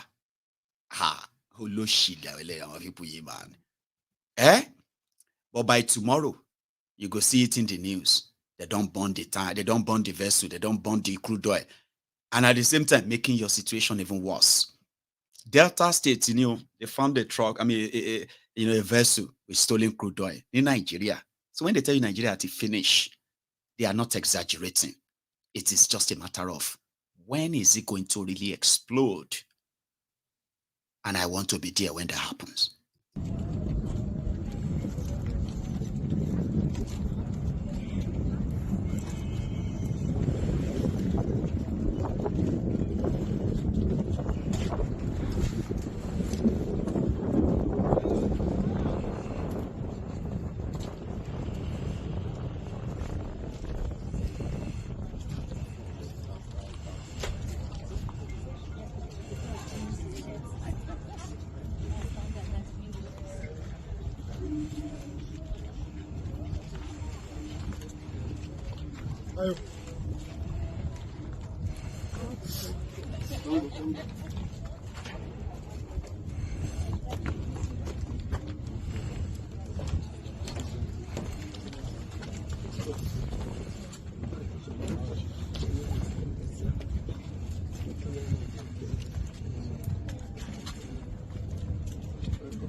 Which other country have you ever seen that happen? Except for Nigeria. And talking about crude oil. You heard that they've continued to drop all of this on your faces, that Dangote refinery is now in production. Production have started in this or that. Then other follow-up stories, right? Stories like it's not going to be refining petrol from the same crude oil, where it's going to get the AGO as well as the KPK. Somebody said, you know, I said something about jet fuel. I was listing things that I was like, okay, jet fuel, AGO, that's the diesel. And then you have the PMS, that's the petrol. Then you have the KPK or something, which is the kerosene. Then somebody said, no, Mayegun. I read it somewhere, but I didn't give it a follow-up. They said, is that true, by the way? Like jet, aviation fuel, the plane, the fuel used by the planes, which is called the aviation fuel or jet one or jet fuel. Is that also kerosene? Or some upgraded kerosene, not just like the normal kerosene that we use in cooking, Abi? Or somebody said something like that, Sha. But the lies continue, by the way. Now, the latest is this. Dangote is not, it's not obliged. It's not obligated to sell its diesel and its products to Nigeria. Initially, they told you, once Dangote refinery starts, the price of petrol is just going to go down. Because you don't understand, all those economists who were talking under Bokwari, trying to make a Dangote refinery, Bokwari's projects. Where are those analysts today, or those economists today? Because they finally came out and said, hey, if the petrol price, if the diesel is 1,005, Dangote's diesel is going to be 1,007. If aviation fuel is 500 naira per liter, Dangote own is going to be 700 naira per liter. Listen, this is business. They are already telling you that it's not going to Dangote refinery is not going to reduce the price of petrol in Nigeria. And when the price of petroleum is not reduced in Nigeria, poverty will not reduce in Nigeria. There is a reason why. I'm serious. How much you pay on all of this to run your businesses? Will determine if you are going to possibly be out of poverty or not. So they're already telling you that. Now the latest, make I tell you, the latest is that Dangote is a businessman. And his diesel and everything, they sell it better outside Nigeria anyway. A liter of petrol in Benue Republic is probably 800 naira or 900 naira. More than 610 naira you buying it in Nigeria. I don't know. I'm not too sure, but usually that's how it is. They are like more expensive because they don't have refineries. They don't have crude oil. They depend on importation, and most of the time they depend on smugglers from Nigeria to supply them. After the supposed marketers, oil marketers in Nigeria after they must have, brought in their own shipment of vessels of products, they will get paid. This is the subsidy scam. That's how subsidy scam is kind of was operated or being operated. So what they do is that once they bring the vessel, they say, oh, I have brought in 10 million liters of petrol, 5 million liters of AGO. And then they will be like, okay, how much is a liter? I say, well, a liter is 1,000 naira per liter. No, you can't sell it 1,000 to the people. Okay, we'll subsidize it. Or, they've removed subsidy on diesel anyway. So diesel is like on its own. Petrol is the one they said they removed subsidy, but they didn't. They didn't, Abi. Don't worry, you will know later that they did not. Okay? However, the petrol parties that they will now say, okay, how much is the landing cost for your petrol? It's 1,001. Oh, 1,001. No, you can't sell it for 1,100. Sell it for 615 naira or 620 naira. We'll pay you the difference. The difference is called subsidy. So the thieves will now, once they are paid, they will just turn the vessel. The Ghana. Because in Ghana, they don't have to sell a liter for 610 naira. All they have to do is that by the time they take it to Ghana, it's going to worth maybe 1,800 naira. Remember, they have already collected half payment. Half of the cost from Nigeria. That's their own hegemony. So they said that's how they run the scam for a while. And a lot of them became billionaires from it. Even some of them became senators. One even became a governor. And that is the dubious Dapo of Ogun State. So maybe now Dangote go they collect the subsidy now. Because Dangote doesn't want to lose money. According to the report now, they said, and he is not kind of obligated to sell it in sell to you. You can pump them if they are even producing or refining anything per se. But again, you can continue to salivate and hope. My Abuja people, I know a lot of you are calling on people who have no control. But do you know that Werewike has a Tifnumbus here? And this issue of insecurity, I wish you can hold Werewike responsible. He is like your governor of Abuja. He's like unelected governor of Abuja. So through him, he seems to have the ears of Tifnumbu. Unfortunately, this is what Werewike has been doing over the weekend. Why the rest of you are trying to raise money for the kidnapped.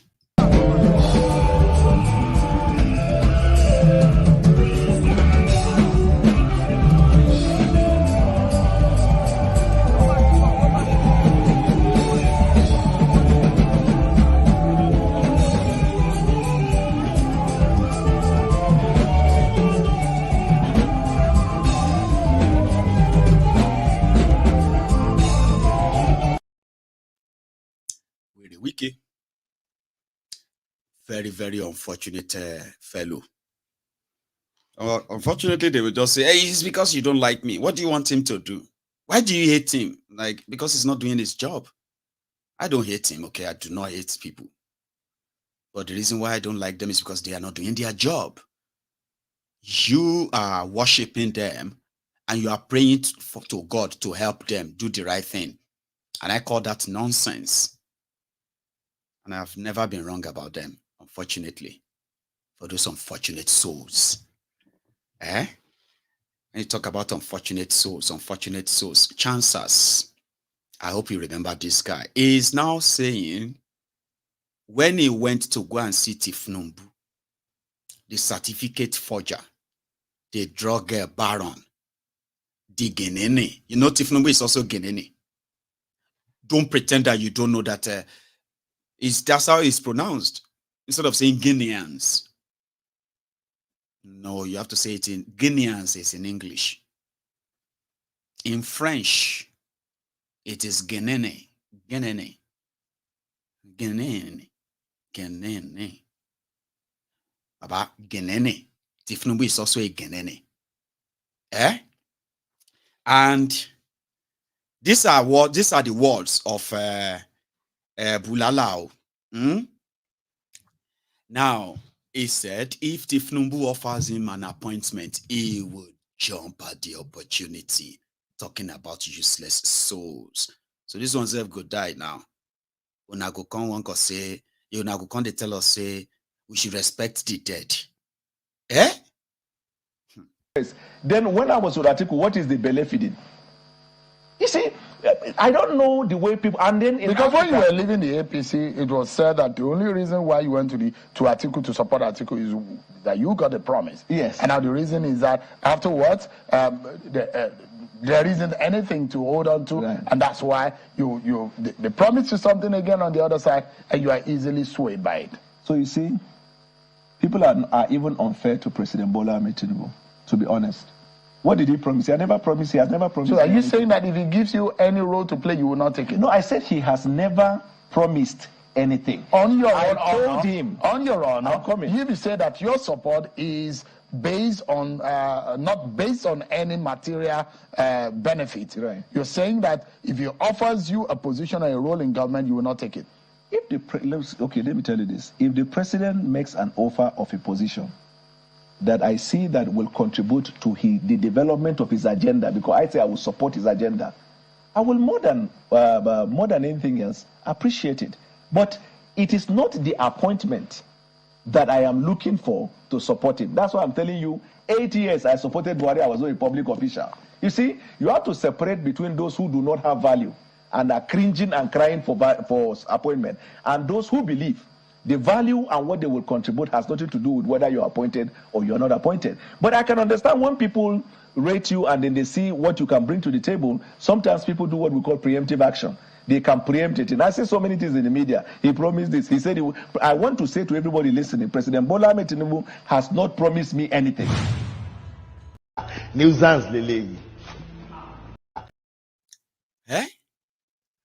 Because don't talk like that. Let us respect the dead. Respect the dead kill you there. Where you have unfortunate souls who do not understand what their actions help do to people. Because they don't care. What is Tifnubu's agenda? It's been 8 months now. It's almost 8 months, right? When is the agenda going to pop up? You are still waiting for it because of people like that. Telling you they are working so hard, they have done all that nonsense. And after 4 years or after 8 years, they will disappear. You won't see them anymore. They will take their whatever they have managed to gather for themselves, gone. But you will be licking your wound if you are lucky enough to still be alive. Remember that. Anyway, that is where I am going to draw the curtains tonight. And tonight is, day 2 for my, for my fundraiser. So I want to say a big thank you to all of you who have contributed to this, all right? And I have to be, I have to say this, right? Because honestly speaking, this is the beginning of the year. It seems to be the middle of the month itself. I wasn't expecting such turnout and such generosity like I did see, last night, including this morning. All right. Sister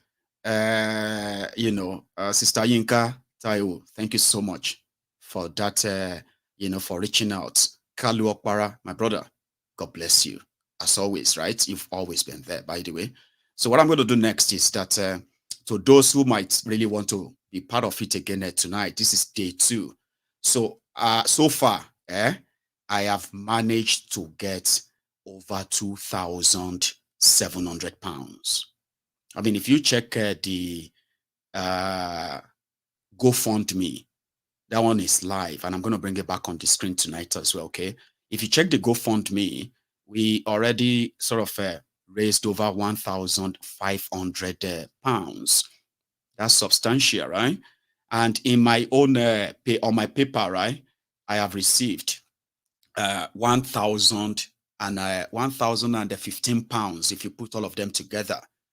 That's very substantial. Thank you so much to everyone who indeed reached out. Okay, and I think then in the diaspora radio accounts where people also reached out. Okay, I have managed to also get at least 195 pounds.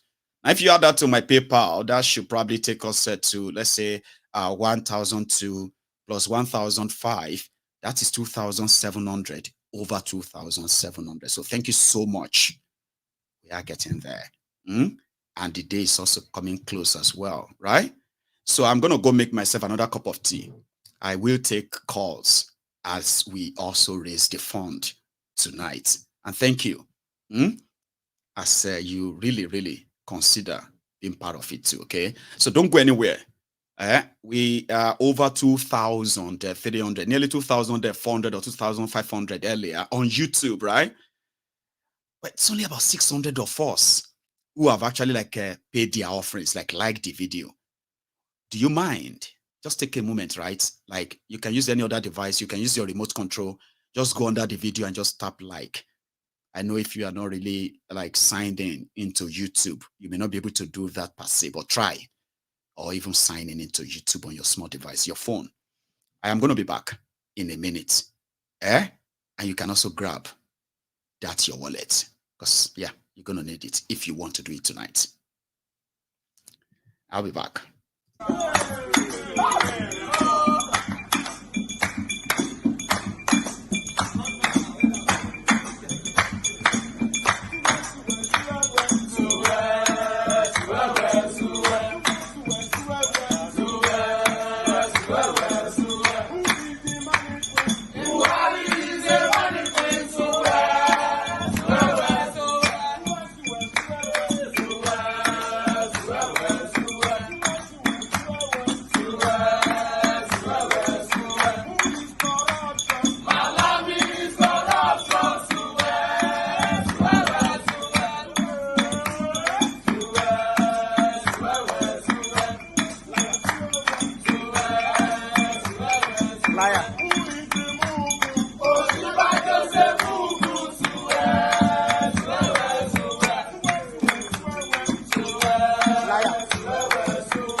So I'm going to just stop it right there. And to those who are probably joining us live for the first time, and then you came across this fundraiser, or that's like if this is your first time, okay? So the point or the plan is in the next few days, okay? Mayegun's Diary Politico, as it is known, is going to move to a permanent a site where we can take this conversation beyond online chat and all of that. We can actually make it physical. Now, most of the things that we talk about or analyze or encourage or even support or even fund, because we do a lot on Mayegun's Diary Political than just talking, for those who know this platform very well. So we believe that we could do more, where we can have a physical contact, have a one-on-one chat with people that can actually make things happen. So I do not intend to reveal most of the real reason that I'm actually going physical, other than just to kind of let you know that there is going to be a sort of a bigger space and then a bigger opportunities too to bring to life some of the ideas and the conversation, the discussions and all that we've had on Mayegun's Diary Political. And what I'm asking for is your support, okay, in getting started. It's like a startup, because at the end of the day, right, to keep the place functional and continue to make use of it for the purpose of why we are getting it there, that is still going to call, it's called the maintenance fee, like rent, utilities, and all of the other things, right? So because that is still going to be the charge. So getting off ground and getting started and ensuring that there is no break in transmission, and say, okay, well, I'm trying to set up my studio. That's why you've not heard from me in a while. So that is why I came here to my friend right here in the Temple of Truth to seek for your honest support. It is completely voluntary, okay? And indeed, if you have donated and you feel like, no, I'm changing my mind, there is also a system that allows you to get your money back. As easy as that. And it's even not about that donating and all of that. It's also about the intention of trying to help get everybody to know about it too, because it's going to be public anyway, right? So thank you so much. So like I said, my line is going to be opened, okay? And for those who might want to, call in, we've had a normal discussion, okay? And this is where you two can kind of like hear your own opinion, your views, and, contribute to this. However, I want to give you the on-screen updates so far. Let's see if I can put that up. So far, so good. I can use this to say thank you to those of you who are like already public, and to those who probably would like to be mentioned and all that. I understand. And yes, so between the time we were live last night as well as this morning, okay, so I have had an anonymous, and there is this M King that I am kind of suspecting as MN King, MNK or something like M or NMK or something like that on YouTube. You know yourself, all right? So thank you very much. And the anonymous, the two anonymous there, Comfort, Mama Comfort, thank you. Lady Comfort, I would say. Abiola Shinubi as well, thank you. Victoria Uzere, thank you. I've got Jacob Omodara there. I've got Feyitimi Oluwaremi. I've got Adedamola, and thank you so much if your name is mentioned, okay? Oluwafemi Olanrewaju Ogungbayi, God bless you, and Theophilus Oniyide, who was also on the program last night.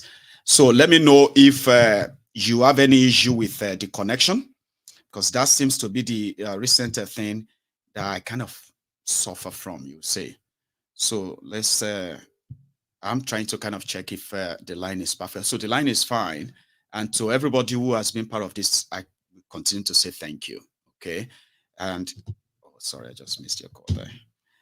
Anyway, keep trying, and indeed, you may get through. So to those who are asking for the link and all that, those who want to do theirs online, of course, the link is in the comments. It's also sort of,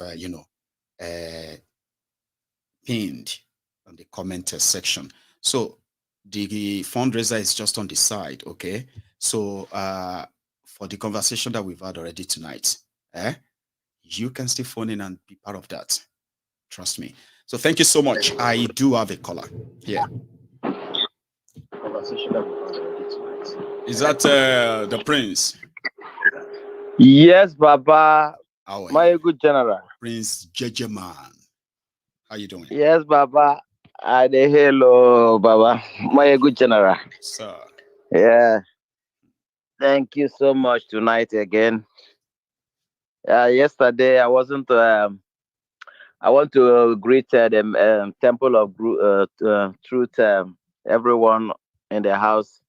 Respect to our lioness who had her birthday the other day, and thank you for all those who have supported our great man, my good general.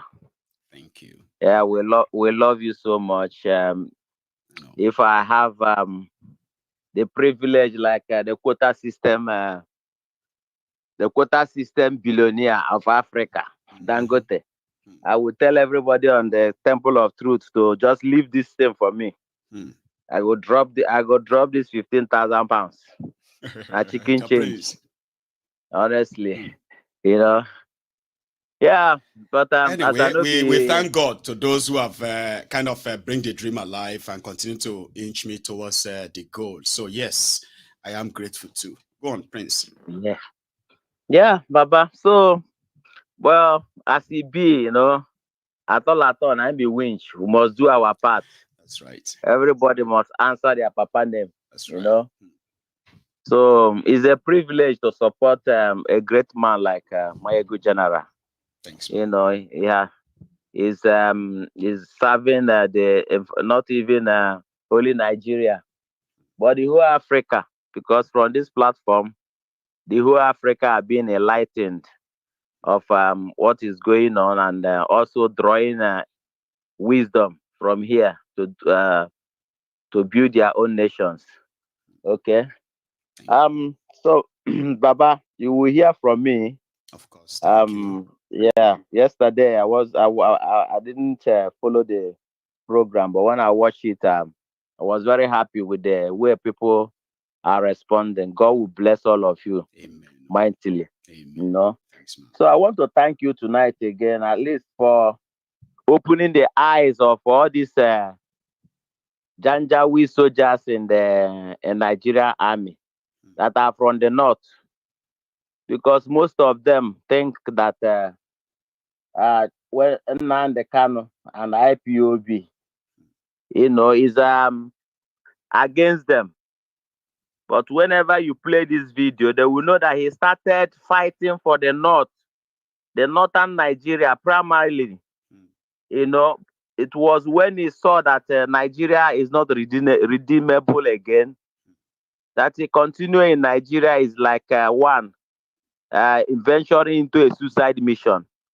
Before he now decided to fight for his people, because we are first of all ethnic by nature before talking of Nigeria that have no identity. So we thank you so much for the wonderful work you are doing, Baba. Thank you very much. We love you so much, and I call on everybody, please continue to share. Before anytime I comes to this my platform, I share first. Like before I start watching. I encourage everybody. Let's start to share and share.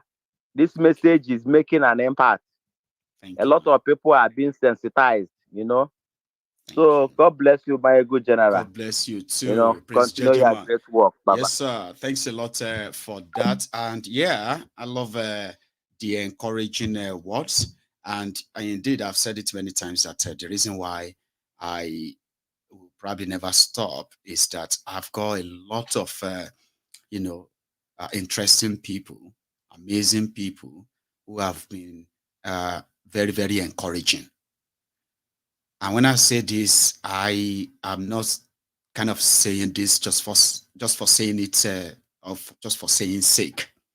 Okay, I have been shown, real, genuine encouragement by people that probably are not always like in public like this.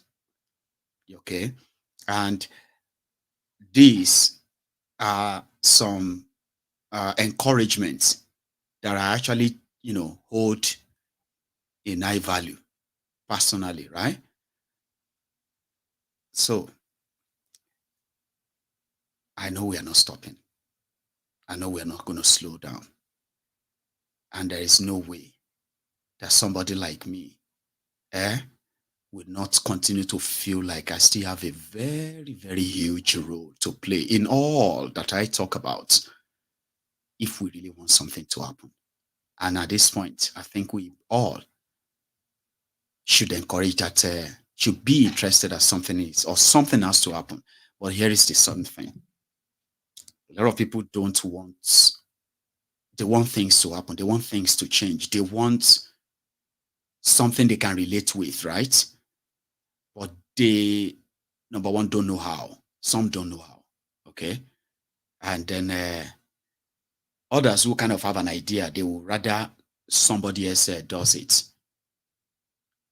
Like, not me, but for me, Mayegun, I think the time for talking is over,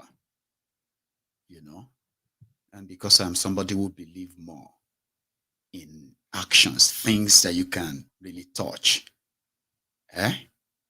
So with the people like everyone who have been like, been there for me from the word go, majority of them, you don't see them. They are always here, but you don't really see them. And they are the reasons why you would always never have any reason to worry about Mayegun. Like, man, I just hope that this Mayegun will never change. You have no idea the kind of people that I am kind of like holding this mission in trust for. I think I have Dr. Agbede, who probably want to remind me that I'm just a talker. Awaiting Senator. Hello? Is that Dr. Agbede? In fact, you are correct. 100%. You are correct. Mayegun, you are correct. I'm doing great. And you? Well, very well, sir. Just that the news are and to the rest of yeah, I'm fine. Yes, you are correct. You are correct. Nigeria, unequal treatment is too rampant there. Unequal treatment. Ask me how. Okay.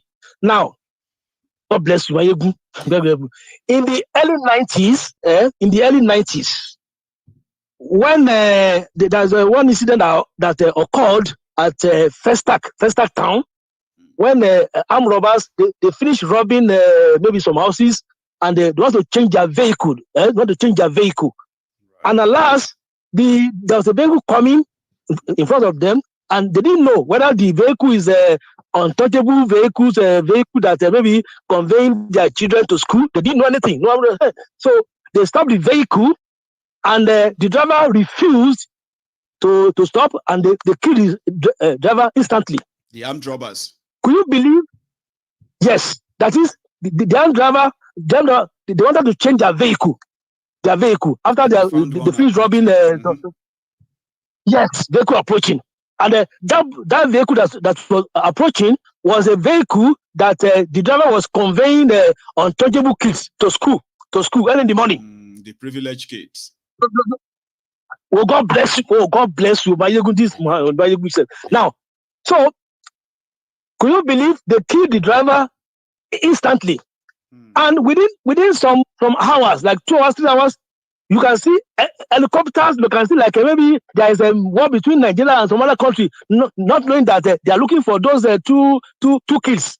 And in fact, within hours, and after 24 hours, they now saw the 2 kills at Idiroko.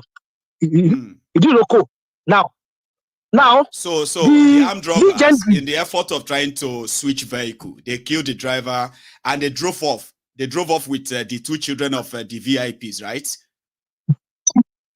Yes, correct. So they now have to go and 100%. Dump them at Idiroko border when they started going. When the authority. Okay, I think.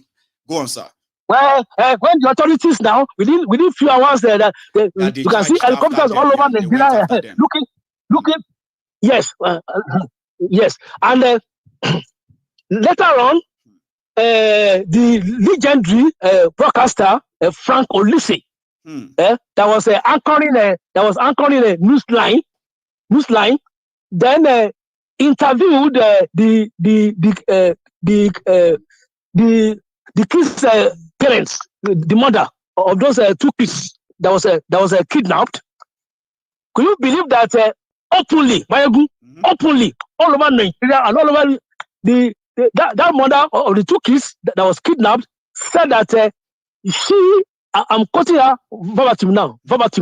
She said she was happy. She was happy that it is only the driver they killed. See to God. That was what she said. Only in the national television, NTA. That's something you see in the NTA archive now. She said it openly all over the world that she was happy. She was happy yes, that only the driver that was killed. The Frank Olise just shook his head and said, "Wow." In fact, he was speechless. That wow, because they didn't regard the driver and the driver as wife and 5 kids and aged parents. No, they didn't. She said openly all over the world that she was happy that only the driver was killed. And so that means that God bless you. God bless you. So the one that we are looking for now, Chibok guests, assuming one or two untouchable kids were among the Chibok guests, within 1 hour, you see. So on equal treatment, they didn't regard the untouchable people. They did not regard the other Nigerians as nobody, or they are just nobody. They are just food. Nobody. It's true. It's true. How can somebody? That cannot happen. She now said that only the driver, that she was happy that only the driver was killed. But that, different from people who always go and do Thanksgiving because they are the only survivors in a car crash. Others died, and they will say, "Oh, God saved them," and they're like, "So does that mean that God didn't love those ones who died, and He couldn't save them too?" Like people do that, don't they? Like insensitive people, and it's so normal, isn't it? You see, in fact, how can somebody? Oh, Jesus Christ! So that is food for thought for us. Food for thought for us. I'm telling you. And meanwhile, before I go, my good, sorry. Bola Ahmed Tinubu, we are still waiting for you to come and appear at the Congress. Go and appear at the Congress now. So you can call this number again: 1-800-225-5324. 1-800-225-5324. So Bola Ahmed Tinubu, we are still waiting for you. Come and appear before the United States Congress. God bless you. Bye. God bless you too. Doctor, that's Dr. Agbede. The usual way and all that. So thank you very much, everyone. And what part are we? Where are we? So talking about being out there and possibly, kind of encourage those who have been looking for means of, meeting like minds, people who really care about what is really happening in Nigeria, and somehow, right, they want to offer their own help, like as it should be, without having to involve the crooks who are indeed. So also, if people have to meet up and kind of believe that the battle is now theirs and to save themselves from the terrorists, you have to what? You have to go after the system that nourishes them, that flourishes it, the system that rewards terrorism, protecting the terror sponsor. So there's going to be a coordinated national and international, groups, right, that are always going to figure it out about how do you think we could possibly get out of this mess, fund it, get courageous people to receive the good support that they need in order to stand up. And then, like I said, I wouldn't possibly want to say everything like that in public, kind of, right? So anyway, thank you very much to those who responded when I said, please take a moment and go and like the broadcast. It doesn't take much, did it? It didn't take that long, right? So you can even use your remote control to do that, right? And then, or you can even grab your phone, okay? And just go under the video and just like it. I have another caller on the line. Let's see. Hello there. Hello, Badamaego. Oh, Lady Celia. How are you, ma'am? I'm very well. Thank you so much. You're so welcome. And thanks so much. I saw your hand yesterday and I was like, oh, I know this person. That's Celia. Yes, sir. You're welcome. Okay. Thank you very much. Please. You're welcome, sir. Yeah. So my contribution is actually when we woke up this morning with my husband during our devotion, we were just like praying. And then my husband was mentioning that, oh my God, this year is going to be 10 years since lled has been in the hands of... Remember, yeah. lled. Yes, and yes. And other people, you know, honestly, I don't know what to say because let me be honest, there are some people I know that have been like needing like chatters from me, you know, back home from Nigeria, and they're youths, and I've been boning them for real.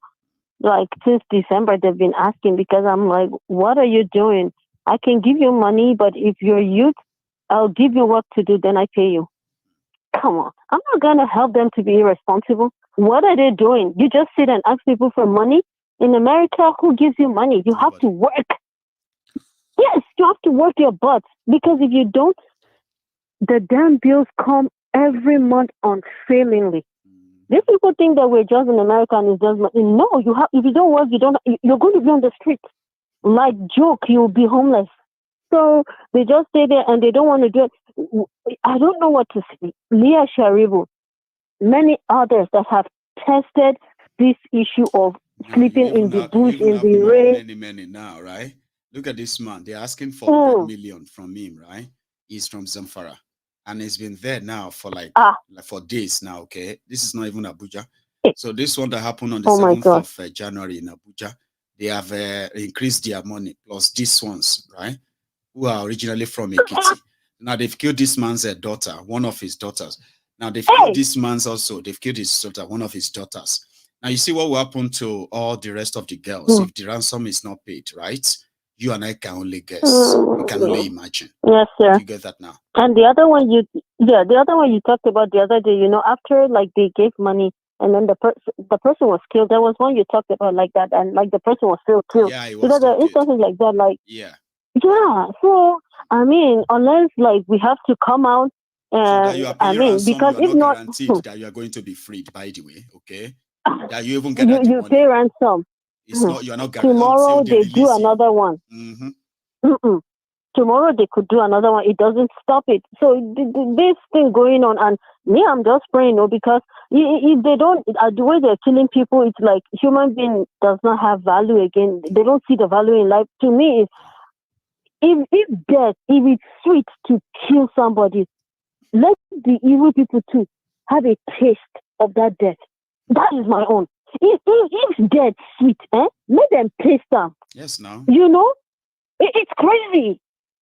It's crazy. Me, if I get it, me, I don't hold on for her. I go wrap on for my neck with that. If I get my something, honestly, just try me. You're gonna hear me too. Like, I mean, if that's the order of the day, I mean, you got to do what. Like now, I have kids. You think I will not protect myself? Then I bring my kid into the world to come and screw them up. No, I won't do that. I have to protect my family. I'm going to just get killed, and my children are going to end up in refugee camps, and they're going to call that IDP. And they'll be at the hand of mercy. You don't know how people will treat your children when you are not there. No. When I think of that alone, it's enough for me to like follow me, like let it only me say that is what I always tell myself, and then I like. You know, I know that it's good to help people that are less privileged than myself, as the gist from yesterday, but honestly, there are people you just don't give money to. There are people that need to act. It's not everyone. Those that you can help that are very sick and help them, but there are those that do not give them money, period. That's my contribution. Because they are also enablers on their own parts, like, when they are shouting, now and running after all these rogues for their elections, they are like beasts. No, then after they have the strength. Yeah, when after the elections, they are like blackmailers, gaslighters. No, don't mind them. I'm waiting for them. Remember this. So I kind of understand where people were coming from yesterday when they said, "Don't give her this, don't give that," because it's pretty much like a lot of people, a lot of them have turned to chancers these days. Just take advantage of you, and go back to the criminals who put them in that state, and then they come back to you again to come and kind of, it's kind of like depressing, isn't it? Yes, sir. And I used to ask myself this question, like, so now what happens after Nigeria has been like divided? The Yoruba nation have their nation, and then Igbo have the IPOP have their IPOP. Middle belt, where are we going to go? No, you're not going anywhere. There is already, I can't remember the name right away, but I'm just going to conjure one now that is going to sound similar, okay? So there were already... Is it Gurara State? No, there were already Middle Belt sort of development organization or something like that, okay? The ones that have done well to put everybody within the Middle Belt, right? Inside the same map with no controversy, right? And they believe that they could have their Kwararafa Republic. It's already in the map. They've drawn it in a way. And you see that Middle Belt part, right? It's not just those states they are mentioning. Just so you know that those documents exist as we speak right now. And that's part of what I'm going to dig into when I get into my bigger space, okay? So there are documents that exist. So in that document, yeah, they have, you have the Southern Gombe, Southern Borono, Southern Yobe, Taraba, part of Taraba, part of Southern Adamawa. All of these places, they don't belong to the north. So in the real map, apart from the Fulani drawn state map, when time comes for people to negotiate for where they belong, all right, there are those people who knows where they truly belong, but they are currently being mapped out of their own people, okay? So when the time arrives for everybody to begin to identify where they belong or where they want to belong, the people of Middle Belt will have little problems, little to no problem at all, all right? There are documents that are already shown where is Kwararafa Republic. And Kwararafa Republic, the map and the land, which belongs to the indigenous people of these places, is beyond Middle Belt you see today. Is up to Kaduna, Southern Kaduna, like that, Southern Borno, Southern Adamawa, Southern Yobe, on and on like that.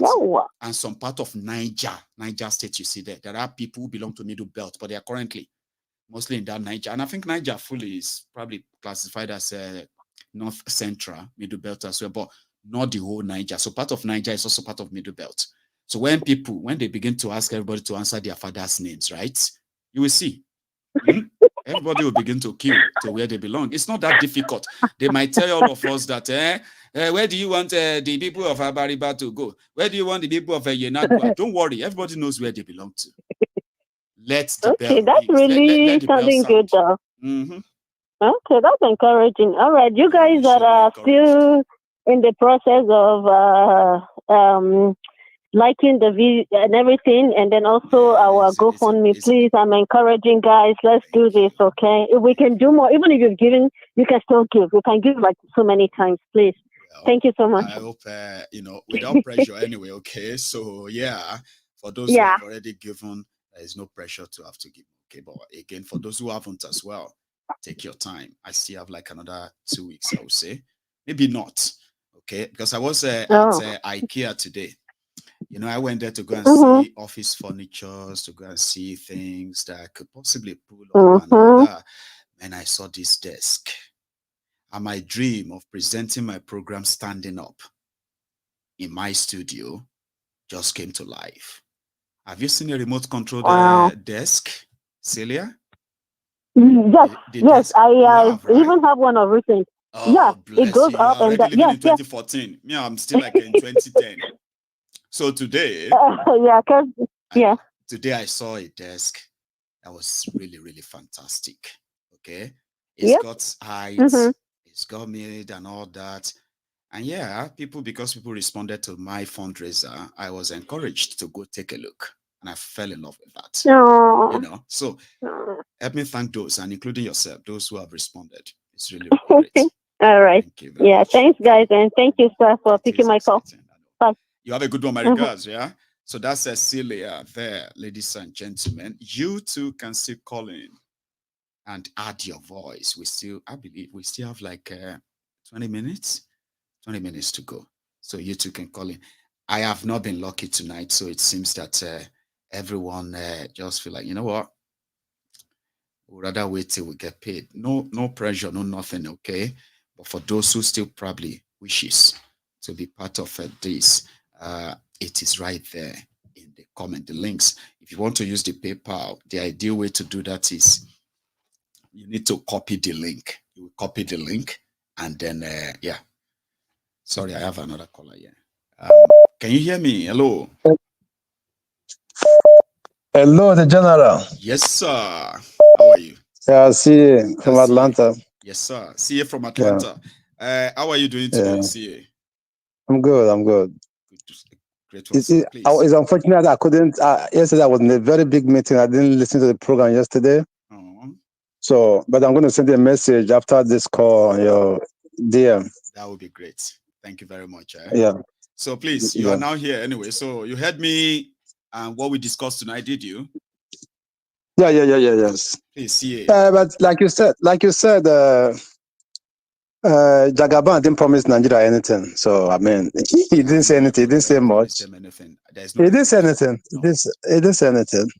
And the same scenario, the same way they did Buhari, the same they did to Buhari. They shielded Buhari all through the media processes. Nobody listened to Buhari until he was made the president.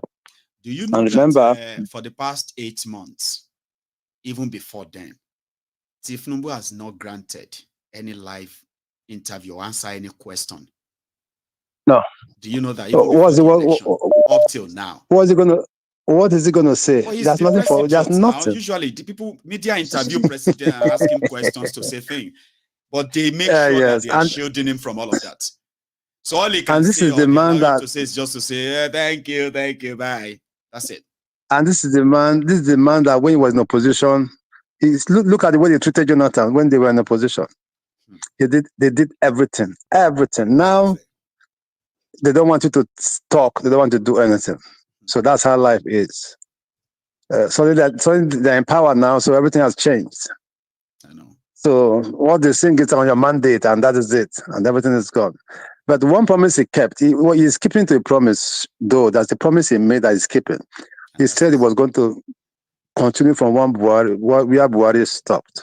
Well, and that is going on. Kept. Okay. We kept. Amen. The killings. Like I keep counting. Nigerians should not forget 64,000 people died under Buhari. Now the death toll is mounted. We all know that official double of that is not even reported. Official.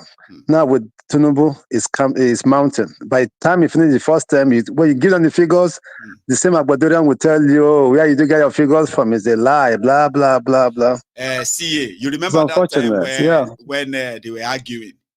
Which government?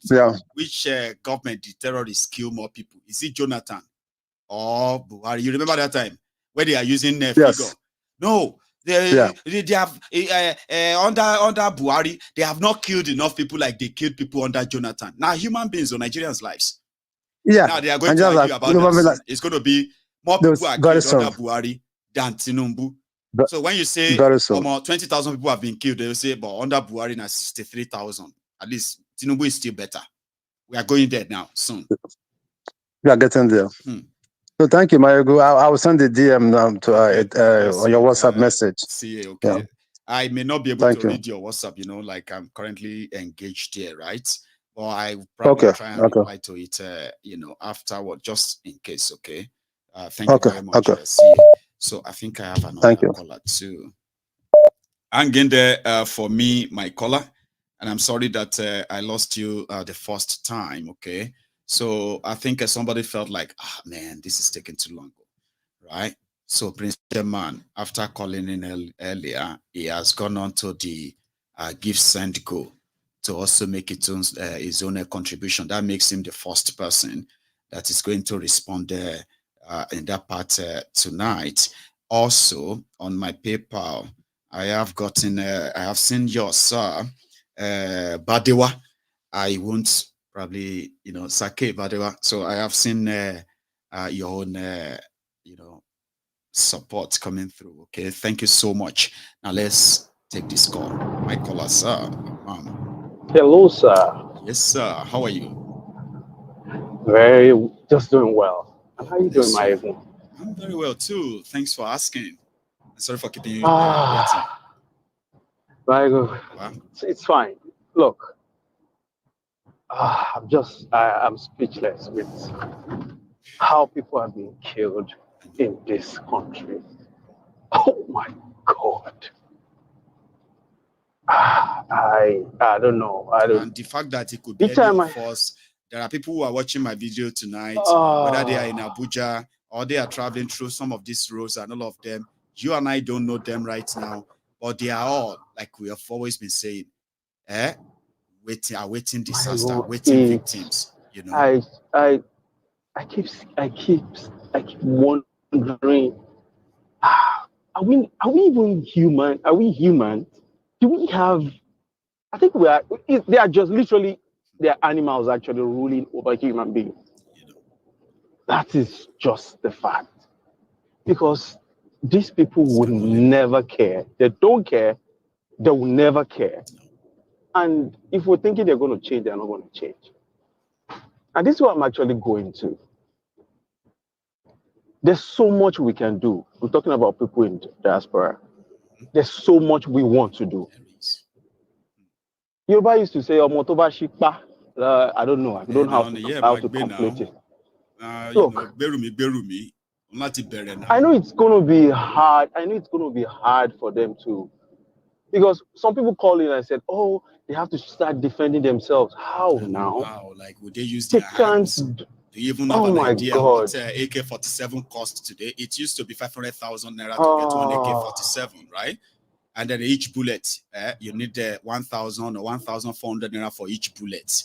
So if you are going to need 50 bullets, multiply 1,500 times 50. So how can diaspora come through and, stop telling people or our people to defend themselves when we know that you will not use plywood or stick to defend yourself? Oh my God. So you know what I mean? Like, let's be realistic. How many people can afford to spend 1,500, 1.5 million naira to buy a gun? How many? My God, look, I grew up in the north. This girl that I used to call, and this soldier guy, I can't remember his name again. This military guy that calls from the US, I can't remember his name again. Oh, Ahmed. Ahmed, yeah. Ahmed grew up in Kaduna. Each time he started describing, he grew up in Kaduna. When he said, I see these places where I literally could, envision these places. Like, this guy is just describing all these places that I've been to. And, I didn't actually really know how to speak Hausa so well. But I spent almost about 18 years in that state. Wow.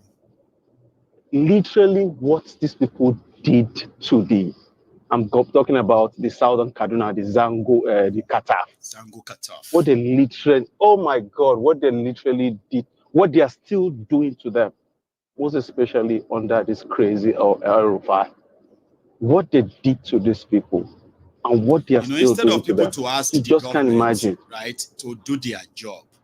Now they are already cooking conspiracy now that this new upsurge of insecurity, they can feel the hand of El Rufaya. You're right. You know what at this time, I'm even. So that's why the political will comes in. They don't get the political will. If all the sponsor, arrest them, try them, and jail them, and all these people will begin to disappear. No be so. Or you are telling us now these people they do them. It must be that people. So who is going to go after those people? Me or you or the people in government who has the power? Baba? Yeah. Or continue. El Rufai you mentioned just kind of reminded me of one of these things going on now. You see, that guy, the damages he's actually created in that very state, you just can't comprehend. You can't. You just won't know what he has actually done into that state. In fact, the state still, those even the population or the citizen of that state is still, they are not even aware of what is about to go on in that very state. And I'm coming down to Nigeria. In fact, right now, I feel ashamed sometimes, you know, prouding myself to be a Yoruba person. I'm a Yoruba guy. I'm proud to be a Yoruba guy. And in my next word, I want to be a Yoruba guy, you know. But at this very moment, what Tinubu has actually made us go through, oh my God, what he has made us go through with the Igbos. This whole thing is yet to start. They are going to go worse. It's not even the beginning. It's not even yet the beginning. We've not even get to that point where we actually, because table will turn. Of course. Where the Hausa and the Igbo probably they'll put us in the middle. Table will turn. Yeah, it probably might turn. Yeah. What do you mean might? Will? It will. It always does. Have you not noticed? Nigeria is turned by Turn Nigeria Limited. Okay. And that's one thing I am saying that the day we will become the real target and the real victims. So that's saying that they came for the Muslims, I didn't talk. They came for Christians, I didn't talk. They came for Jews, I didn't talk. You know, because I wasn't Jew, I wasn't Muslim, I wasn't Christian, and all of that. Then they came for you, and there was nobody to speak for. Who's going to help you? Because everybody is gone. Nobody to help you. That phrase and that saying, Baba, kind of always make me feel like, man, it's shocking. That thing is, so when you think about things like that, you know, there's this cringe. You cringe and like, oh my, the reality set, you know, just dawned on you, and like you said, and look, Nigerians really, we still don't know what we want. You understand? Most especially, I'm talking about the really, you know, people being religious and all of that. It's okay for you to be religious. There's nothing wrong with you being religious. You can worship whatsoever you want to worship. But when it comes, when you have to get down to business to handle the affairs of life, look, I'm in the United States. The United States literally is not built on Bible. Their constitution is not written with the Bible. I'm talking about, like, when they bring the Bible, there will be nothing. The only thing you probably might see is maybe God bless America or trust whatsoever. or something like that. In God we trust. Yeah, that's what exactly. What that has to do with God. My God, these people do not give a crap about the Bible. They say one country, one nation under God. I think America says that too. Yes, my ego, look, their Bible is the constitution. They reference their constitution more than the Bible. If America is going to war tomorrow, they will not tell you, okay, give us the Bible, let us see that place where, let us pray and let us read that portion where these people do not waste time. What they want to do is, where is the threat? Let's take care of the threat. Where is the threat? Let's take care of it. They don't think about where is this threat? Let's take care of it. But we don't have the God. And let me even digress entirely from that very point. Let me even stay away from that portion. Another thing is, another threat we have is the Western world. Because there's so much, like, I'm still talking about people outside the country. There's so much we want. There's so much contribution we actually want. There's so much we want to actually put into that country. To actually make a mess of that country and reorganize everything. And I don't want to say, there's too much I want to say. I can't say them over the phone. But the people that will still feed them strategic information that probably we are planning is still the Western world. There are certain things you can't say on the phone. Look, to disorganize that system, it won't take anything. You can't. It takes forever because to do. Of the invested, but to bring that thing they down, got them the vested interests, and the powerful ones are not. They are mostly from those who are outside Nigeria. You're right. Exactly. Kind of like that is the fear. That is the fear I keep looking at. I said, if we really want to bring this system down, it's easy to bring it down, but the people, this Western world, will give us away. I don't know if people are thinking about it that way, but of course, I mean, like, for example, right? These people, they can give us trouble, especially if we are mislabeled. For example, right? But one thing I would advise everyone exactly who genuinely is talking about the rotten system in Nigeria, okay, you must know what you are up against. Any single threat from any government of the country you are staying, I advise that, you know, you quickly raise alarm. They don't like noise. They don't like to be exposed. Use the legal system of that place. Like if you are in America, for example, as America love all this secret stuff that we have, listen to me. If anybody in America is by any chance trying to intimidate you because of what you say or what you do about Nigeria, right?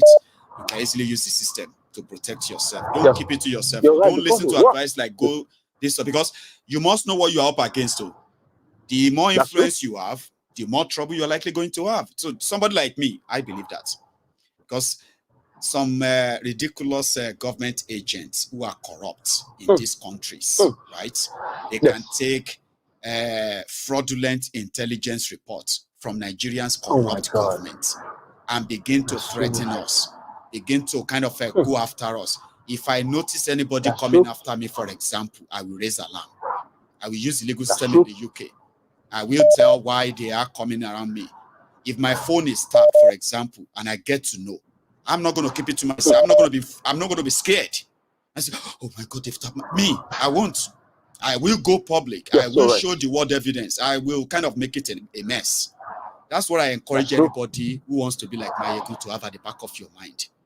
They want to come for you. Most of them are illegal. They need to intimidate you. They need to tell you that they will take back your citizenship or they will cancel your visa. Will cancel your visa because of what you are saying on social media about Nigeria. Expose them. Don't chicken out. Because if they are going to deport you anyway, whether you are a citizen or not, they will still do it. But it is ideal. They still do it. That's my philosophy, Sha. Anyway, Baba? Yeah, absolutely. You're just spot on. Because they don't have any rights. You are supposed to be protected. They don't. Anytime the government of Nigeria and their agents come for you because of what you do or say, you are meant to be protected in any country you are. But if they decided to use this influence my caller is talking about to then hunt you or threaten you or intimidate you into silence, maybe that will be the time people will be calling me. Hello, Mayegu. Please, hello, Mayegu. I just want to say, sir, what should I do?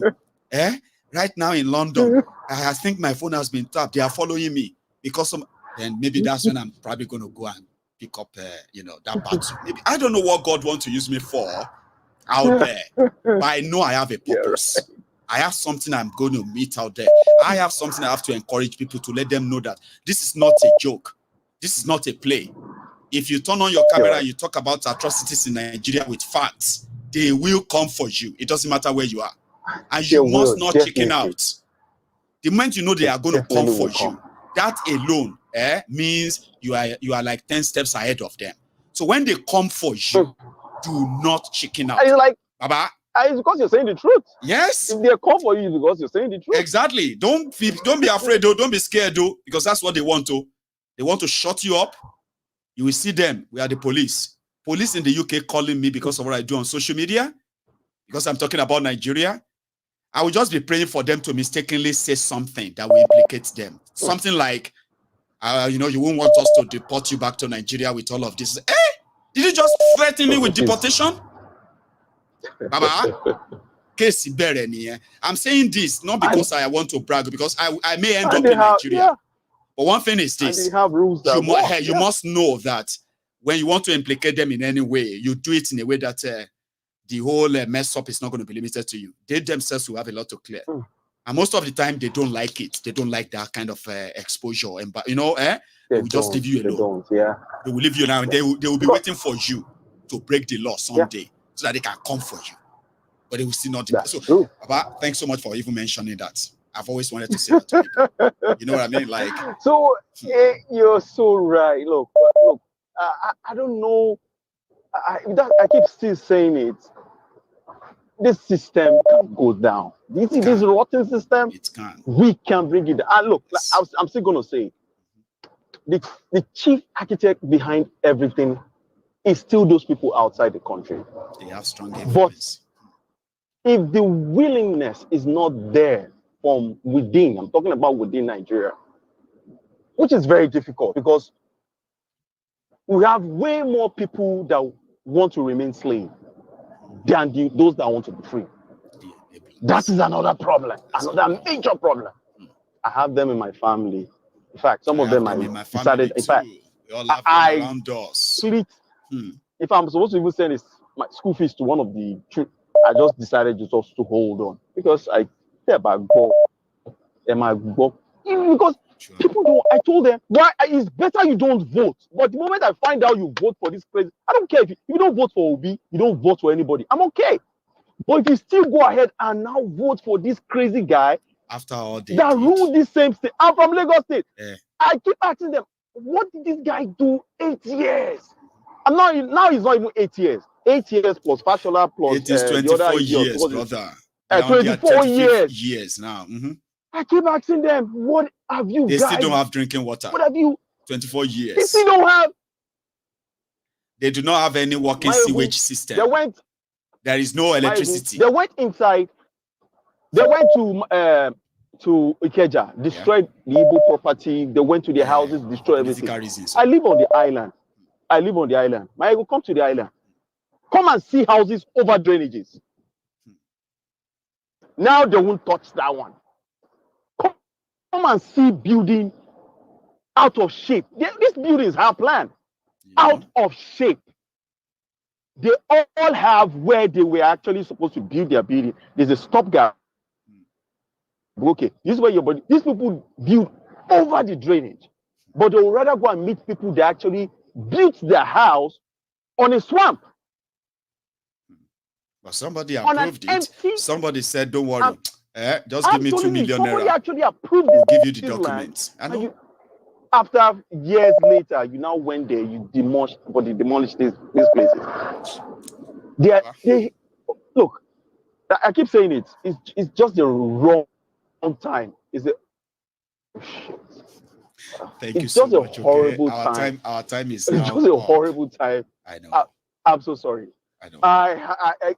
The last thing I want to say, just last thing. You see these people that keep sending their children to NYC. If you're a mother or you're a father, send your children to NYC. If anything happens to those children, it is you. Blame yourself. And you're a killer. You are a killer. If you send your kids for any crazy NYC, you're a killer. You kill those children with your hands. Okay. If they kidnap any of your kids, you caused it with your hand. Because there's no way you would send your kids. Look, if you know why I did my ND, Kaura Namoda, Zamfara. Kaura Namoda. This is literally almost the end of Nigeria. After Kaura Namoda, then you go. It's like even Sokoto before they now. Yes, that's in Zamfara. Yes, those, so those places.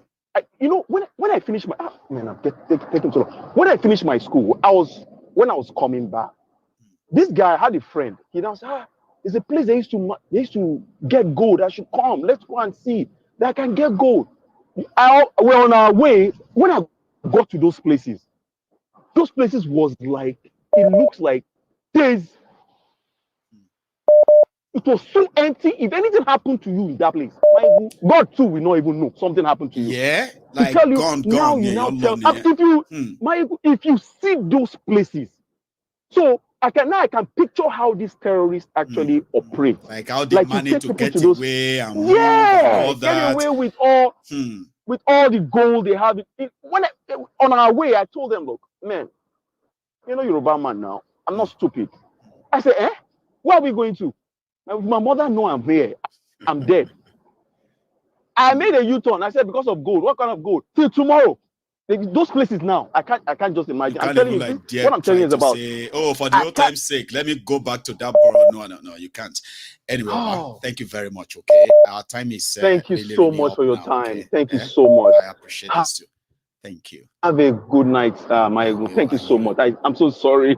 Have a good one. No, don't be sorry. Like, I enjoyed it. I enjoyed our chats, right? It's just that I wish the time we still have more time, right? But thank you, okay, for sharing those with us. You have a good one yourself. Okay, so our time is up and we would have to call it a night. Okay, so once again, thanks so much for spending your evening with me. I am so kind of thankful that we could sit this long. Well, please don't let the message kind of be lost on you. Okay, where Nigeria is headed now, it's not looking good. And when it comes to those who are going to be the victims of the consequences of all of this, it is also democratized. Christians or Muslims or Northern now, Southern now, Eastern now, Western now, everybody has something to collect. So when people ask that, you know, a system that is built to kill you, if you have a chance first, what would you do? You will kill it. And that is why we say, even others are now saying, to save lives, please break up this shithole. Anyway, thank you. So day 2 of our fundraiser has also yielded their responses, including even in the bank. I actually pull up a name. I was going to mention the first name or the last name, so that you can know that I got your donation. Okay, so I have here Shita Bay, Yomi Shita. So if you are watching, okay, thank you very much for that. That's class. Then I also have Angono, Ugechi. I know the only Ugechi that sent me money to the bank is also watching, just so you know that I got it. I don't want to give your full name in a way, but I appreciate that, and you know, you are blessed, and thank you. Prince Jejeman also responded on the gift sent go, which is also great. He is my man, Prince Jejeman. So to everyone else who probably still feel like, oh man, I'm still beginning to kind of participate in this. Of course you can participate anytime, okay? So I still have like another 2 weeks anyway, all right? The moving date, even when we move in, right? It doesn't really stop support still being like utilized in a way. So yeah, there is no pressure. And to those who have like hugely participated in this, thank you. You have no idea how thankful I am. I will continue to say it, even if I have to say it like 1 million times. I know what it takes, all right, to reach out to people. I mean, like this. So thank you. I am going to see you some other time, all right? If you joined us midway, remember, you can watch this broadcast from the start again. You've got like almost 2 hours, okay, of catch up to do. The last part is our fundraiser, okay? And you can skip that if you are not watching it live, right? However, to everybody, as you go to bed tonight, remember, pay your offering, like the broadcast. And I wish you all the best, okay? So sweet dreams. And to those who are still pretty much like working during the day, to you too, right? All the best. I will see all of us some other time. Good night.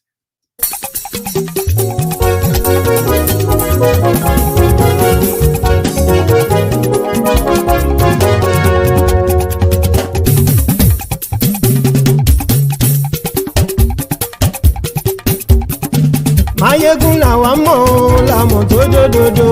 Mayegun dayari Ayíbi nọ́mbà 1. Mayegun làwa mọ̀ làmọ̀ tó dòdòdò.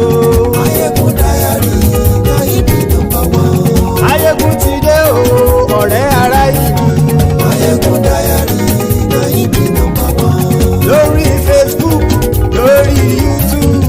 Mayegun dayari Ayíbi nọ́mbà 1. Gbogbo bó ṣe ń lọ ni Mayegun já wa sí. Mayegun dayari Ayíbi nọ́mbà 1. Àṣírí ọ̀jẹ̀lú kì í bò níbẹ̀ o. Mayegun dayari Ayíbi nọ́mbà 1. Bó bá ṣe eré àní Mayegun máa wí. Mayegun dayari Ayíbi nọ́mbà 1. Ó sì tún ṣe eré wàá gbọ́ níbẹ̀ o. Mayegun dayari Ayíbi nọ́mbà 1. Mayegun dayari politico. Mayegun dayari Ayíbi nọ́mbà 1. Godfatherism kò sí lọ́rọ̀ Mayegun. Mayegun dayari Ayíbi nọ́mbà 1. Ẹ farabalẹ̀ sẹ́ o kẹgọ́rọ̀ lẹ́nu o. Mayegun dayari Ayíbi nọ́mbà 1. Àní Mayegun làwa mọ̀ tó dòdò. dodo. Mayegun diary, na it be number one.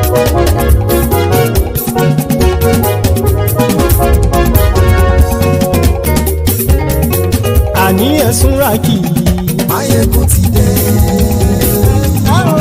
Mayegun ti dé. Ọ̀jẹ̀lú ẹ̀sùn ràkì. Mayegun ti dé. Àní ẹ̀sùn ràkì. Mayegun ti dé. Lórí Facebook. Mayegun ti dé. Àní ẹ̀sùn ràkì. Mayegun ti dé. Lórí YouTube. Mayegun ti dé. Àní ẹ̀sùn ràkì. Mayegun ti dé. Bọ́ bàbá gbé wúrẹ́. Mayegun máa wí. Àní ẹ̀sùn ràkì. Mayegun ti dé. Ijó ìgbádìyẹ. Mayegun máa wí. Àní ẹ̀sùn ràkì. Mayegun ti dé. Bí pẹ̀sìdó bá rúfin o. Mayegun máa wí. Àní ẹ̀sùn ràkì. Mayegun ti dé. Bí gómìnà kówó jẹ. Mayegun máa wí. Àní ẹ̀sùn ràkì. Mayegun ti dé. Ọlọ́pàá tí ń darí bá. Mayegun máa wí. Àní ẹ̀sùn ràkì. Mayegun ti dé. Aṣòfin tí ń rúfin o. Mayegun máa wí. Àní ẹ̀sùn ràkì. Mayegun ti dé. Òpùrọ́ olóṣèlú. Mayegun máa wí. Àní ẹ̀sùn ràkì. Mayegun ti dé. Ọ̀jẹ̀lú ẹ̀sùn ràkì. Mayegun ti dé. Àní ẹ̀sùn ràkì. Mayegun ti dé.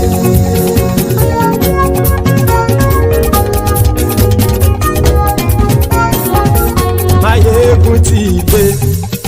Gbogbo ọ̀jẹ̀lú ẹ̀sùn ràkì. Mayegun ti dé.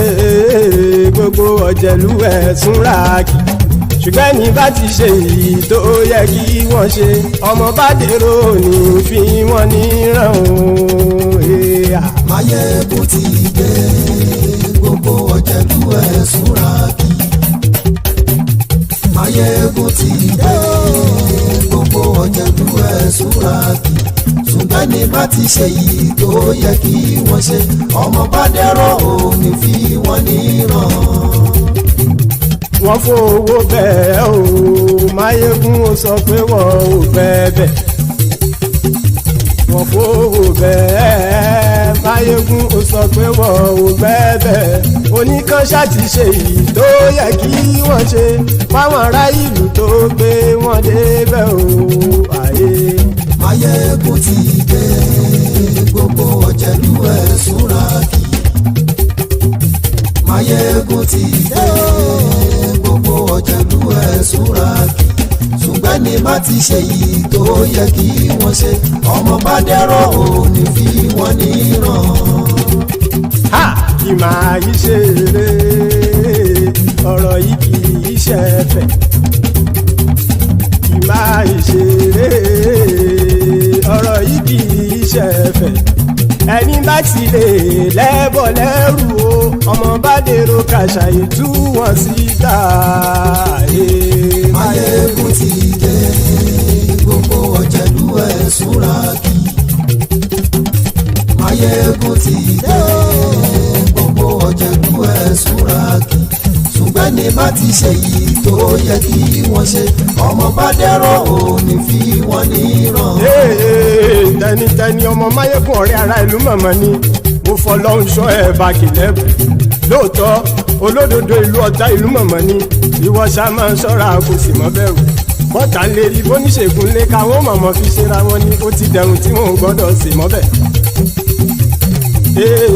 Èèpo ọ̀gọ̀ lọmọ bá dérò tàjẹ́ ò gbọ́dọ̀ jẹ́, ó ti jọba lórí àbínú ẹni kò sì mọ́ fòyà.